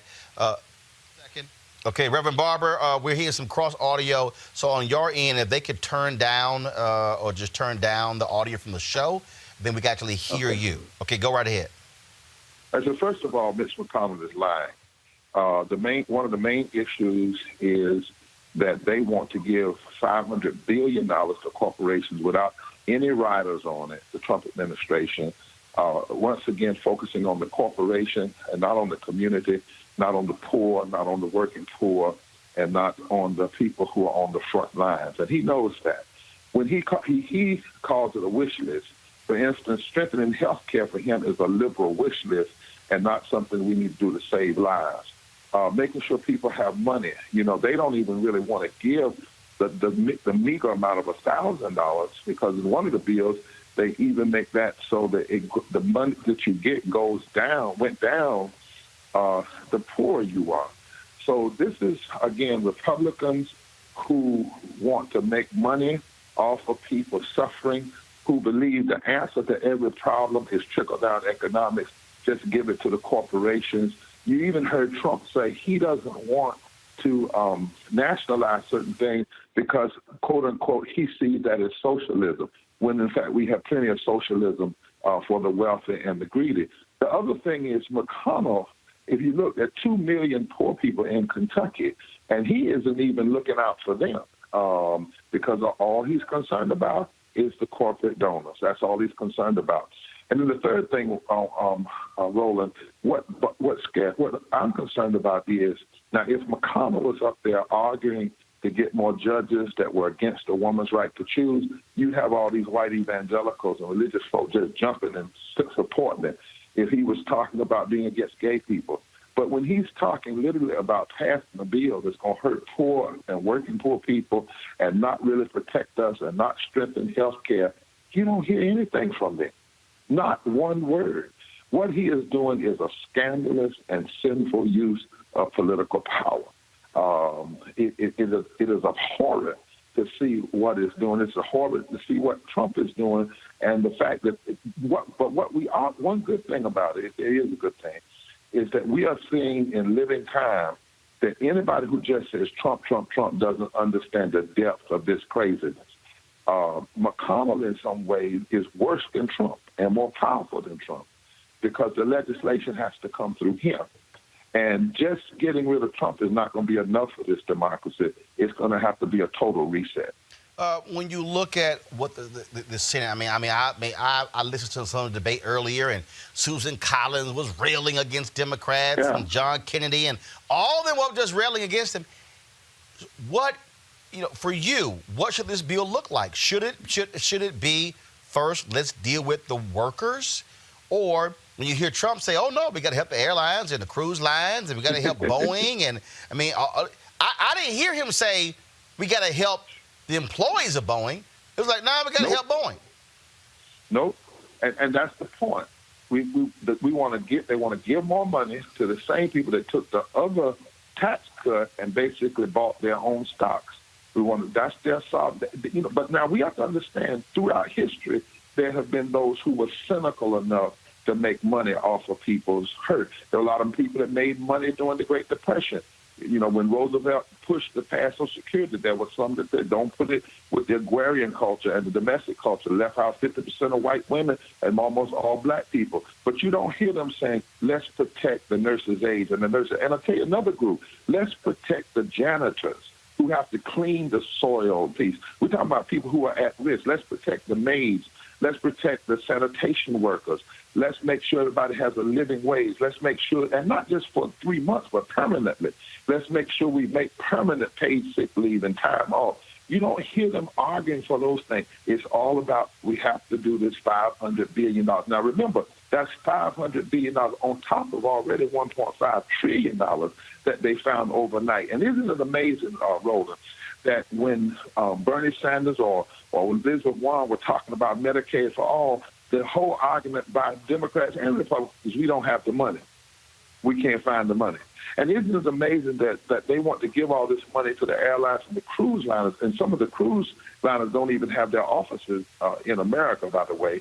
But this same group, McConnell, if you go back in history, they were the ones that cut the money to the community health centers. My daughter is a PhD in public health, and she said, Dad, it's not just that we don't have the money, we don't have the infrastructure because of all the ways in which extremists who call themselves Republicans cut community funds, cut hospital funds, block health care, and now we don't even have the infrastructure to deliver what the people need. So to talk about this digital campaign with the Poor People's Campaign is launching. Well, we're launching a major digital campaign. We have what's called a moral response to poverty and pandemic, and we put it together with some leading thinkers. And what we should be doing both permanently, temporarily and permanently, is online now. You can pull it. We did it with MoveOn.org. We've had thousands of people to sign on, have 250,000 people the other night come on and go through it, and we've loosed them to call McConnell, call Schumer, call Pelosi. We believe it's having some impact, too, because now Pelosi is saying, well, we're going to write our own bill. We're turning people digitally. And on June 20th, we now know we have to have a mass Poor People's Assembly and a national moral march on Washington. But we're going to learn from you, Roland. Instead of we can't do it, that they shut down D.C., no large gathering. So we're going to have the largest gathering online. We're going to have hundreds and hundreds of thousands of people online on June 20th, 2020, mobilizing towards that, putting the face of poor and low-wealth people.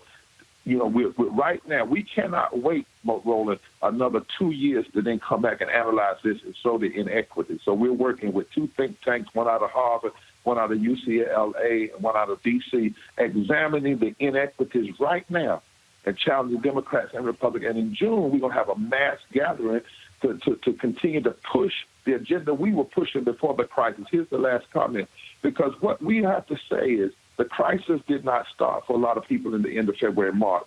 We were losing 700 people a day from poverty before the pandemic already happened.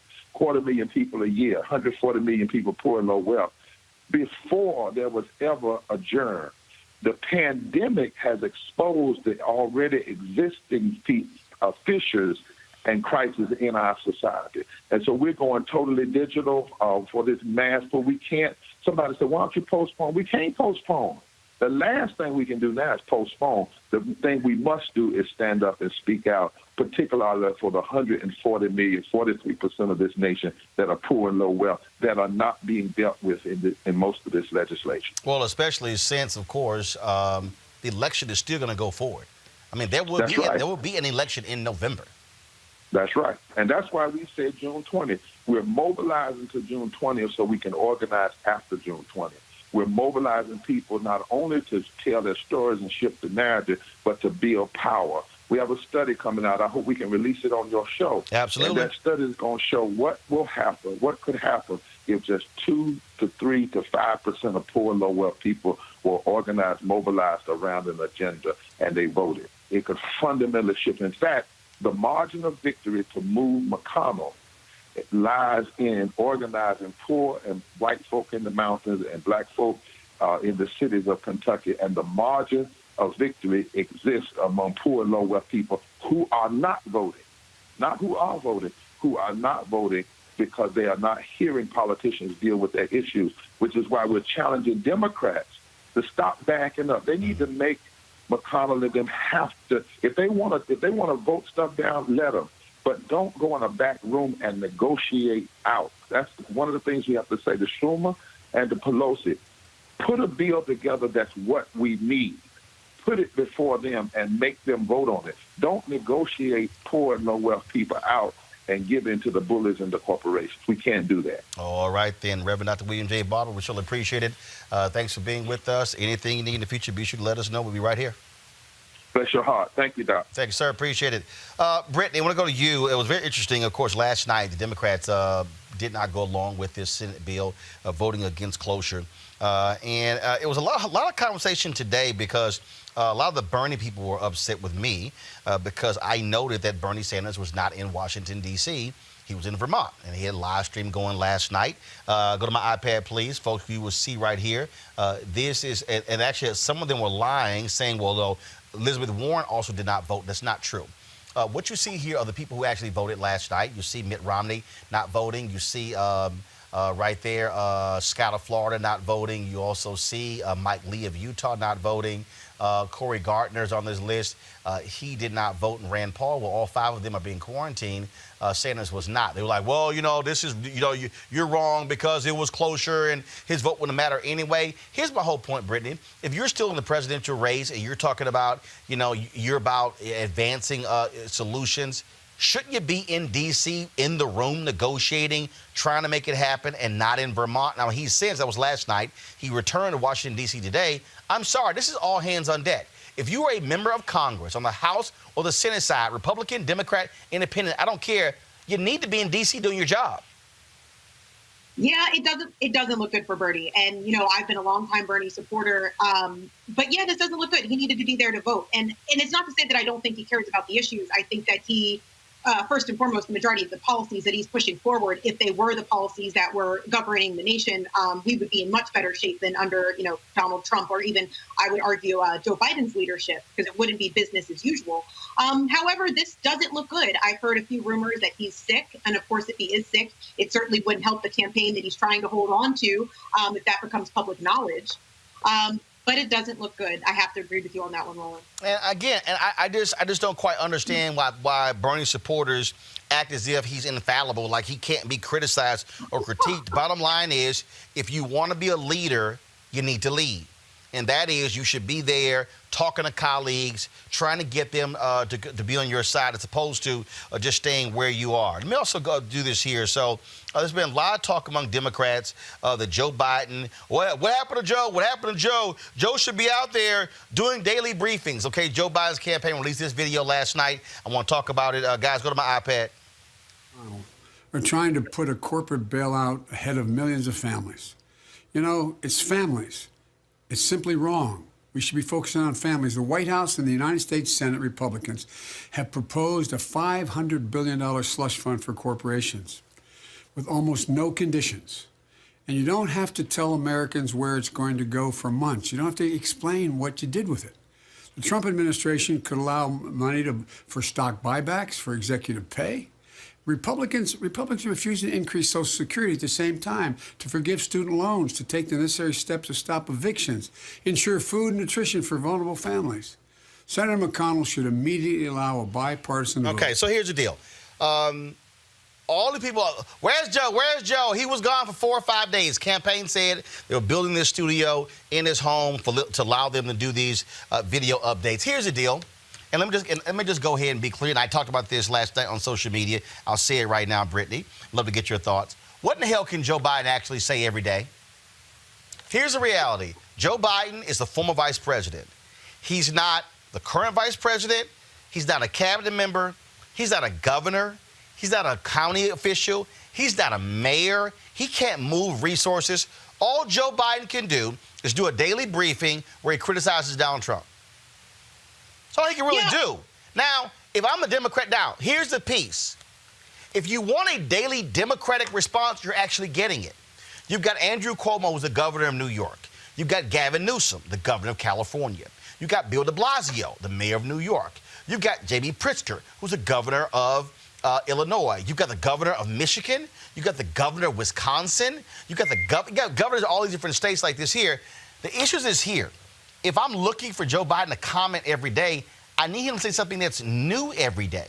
What is he going to say every day? Wash your hands. Listen to your doctor. If you got a fever, drink some water. I mean, so the reality is it's limiting with what he can say, and pretty much folks are going to be tuning him out. I personally think that that's people who don't like Joe Biden, a lot of the Bernie Sanders people as well. Where's Joe? Where's Joe? Where's Joe? But he doesn't have any resources to move around. And so having Joe Biden do a daily response actually doesn't make sense. Yeah, I don't think we need to see a daily response from Joe Biden. I do agree with you there. I think, people do want to hear from Joe Biden because they feel as though this is potentially going to be, God willing, our next president. And they want to hear his plans. However, he did come out with a release and talk about what he would do if he was president, as did Bernie Sanders. Yeah, but his critics said, his critics said that was 5 days ago. But that's what it was. I have to say there isn't anything new to say at this point. Like you've said before, we're getting all the information we can on a day-to-day basis from our healthcare professionals and from our leaders on the topic. So, I think you're right. I think hearing anyone else who doesn't actually have the capacity to make a difference doesn't need to have a day-to-day briefing. Like you said, I think Governor Cuomo is doing an excellent job for the Democratic base, talking about his experience in New York specifically. And here's these foolish people okay, Mr. Sunrise, Roland's an excuse makers, nothing but a Biden shrill. Okay, but again, what the hell is Joe Biden going to say every day? Just tell me. Okay, Mr. Sunrise, I'm waiting. I'm waiting for your comment. I'm waiting for your comment on YouTube.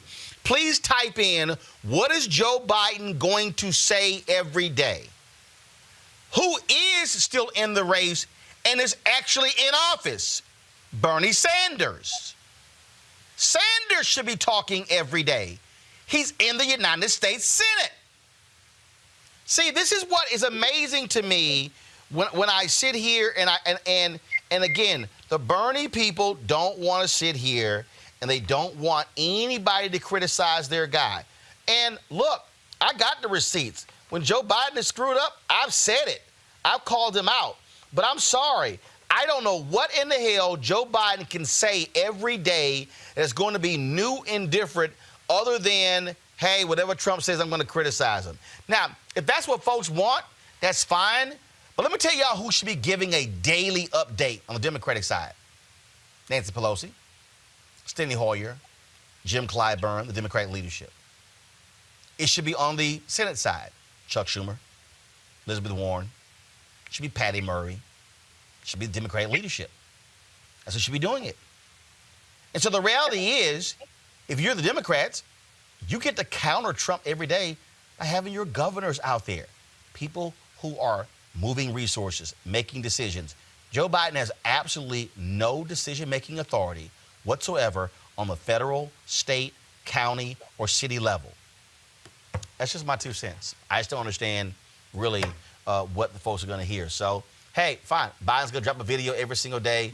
People complain about it. They can say whatever. But I just don't see exactly what in the hell is going to be the case.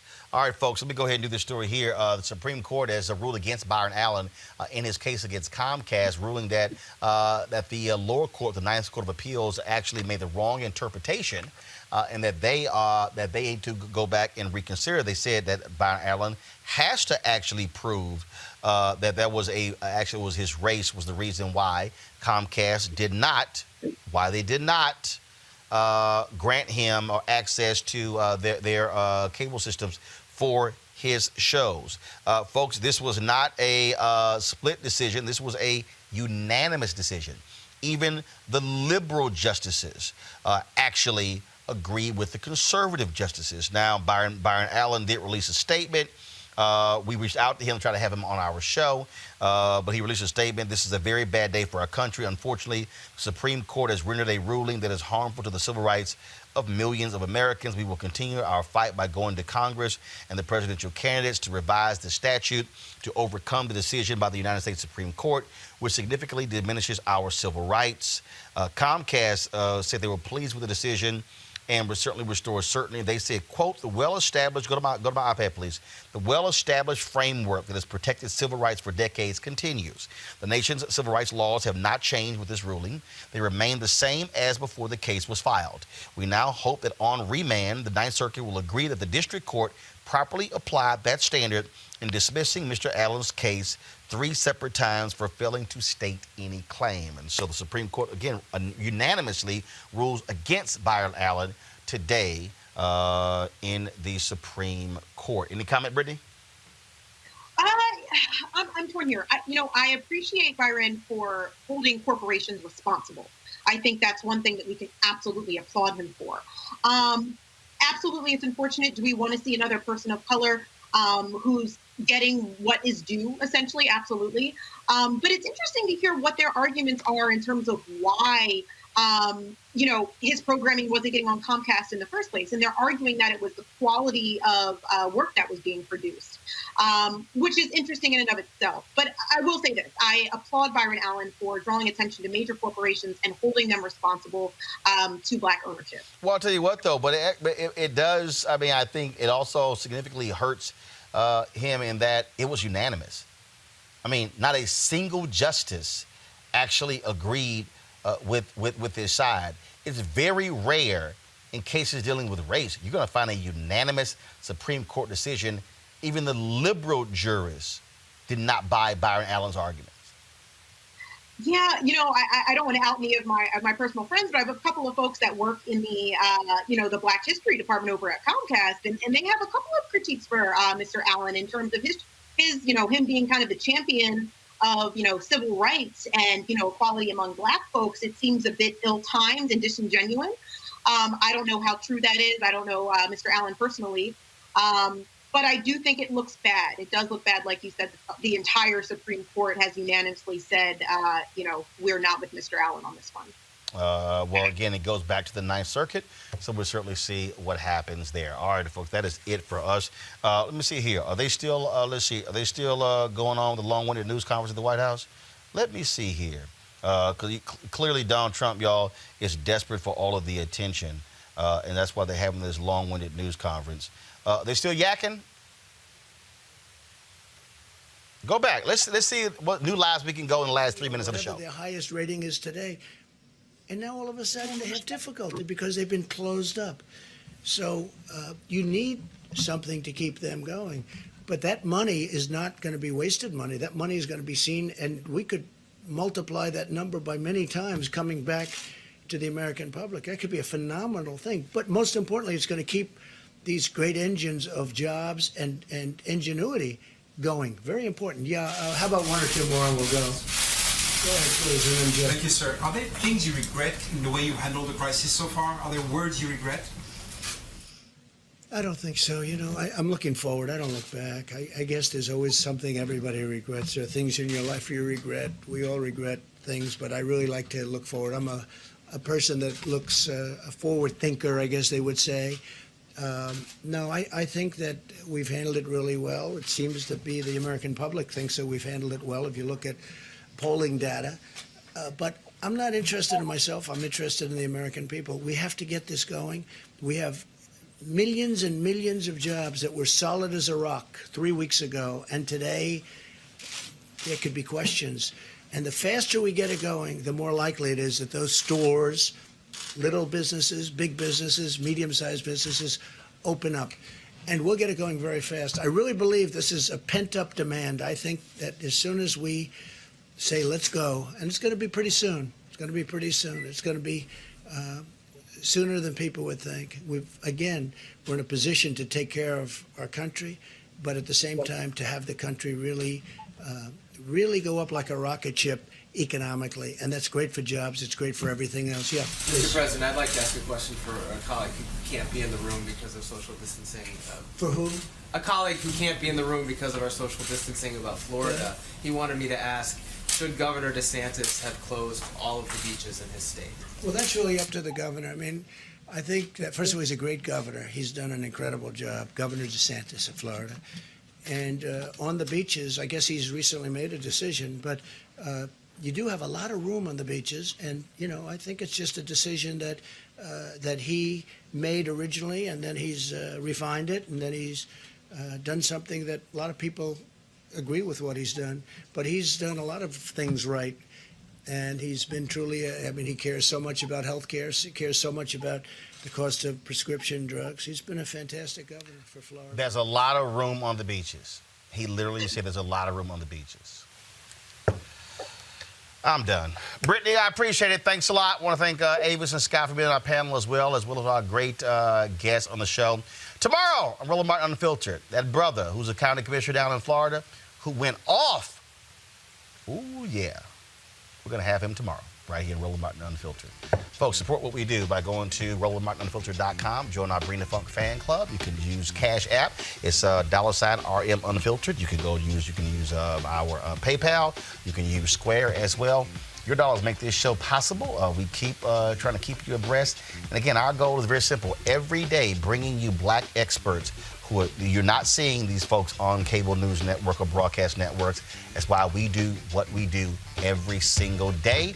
We're going to have them every day talk about coronavirus and how it impacts you. And so we look forward to that. And so thank you for supporting us. You can follow us on YouTube, hit subscribe. You can also give. All the people who are watching on YouTube right now, it's more than almost 2,500 of you. You can give right there on YouTube. And so we certainly appreciate it. Thanks a bunch. Thanks for watching on Periscope and Facebook as well.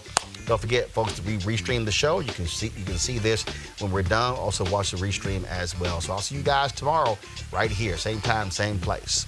Holla!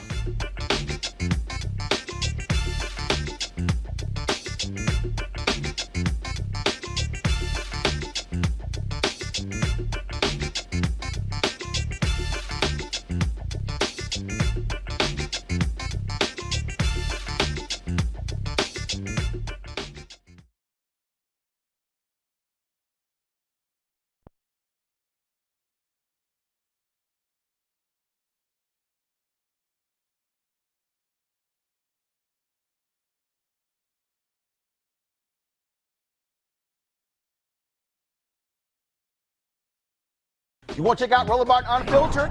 YouTube.com/Roland S. Martin. And subscribe to our YouTube channel. There's only one daily digital show out here that keeps it black and keep it real. It's Roland Martin Unfiltered. See that name right there? Roland Martin Unfiltered. Like, share, and subscribe to our YouTube channel. That's YouTube.com/Roland S. Martin. And don't forget to turn on your notifications so when we go live, you'll know it.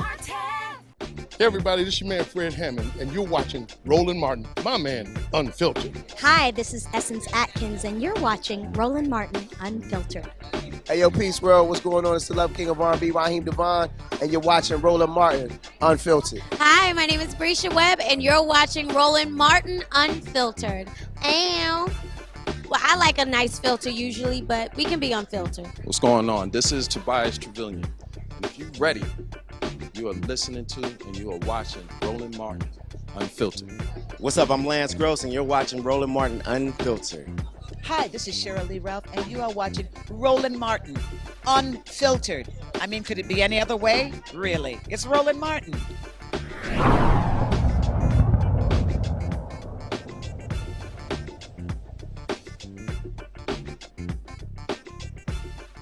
You want to support Roland Martin Unfiltered? Be sure to join our Bring the Funk fan club. Every dollar that you give to us supports our daily digital show. There's only one daily digital show out here that keeps it black and keep it real. As Roland Martin Unfiltered. Support the Roland Martin Unfiltered daily digital show by going to RolandMartinUnfiltered.com. Our goal is to get 20,000 of our fans contributing $50 each for the whole year. You can make this possible. RolandMartinUnfiltered.com. Hey fam, want to check out Roland Martin Unfiltered, the blackest show on all of digital, cable, and broadcast. Check out our audio podcast. There's only one daily digital show out here that keeps it black and keep it real. It's Roland Martin Unfiltered. Press play.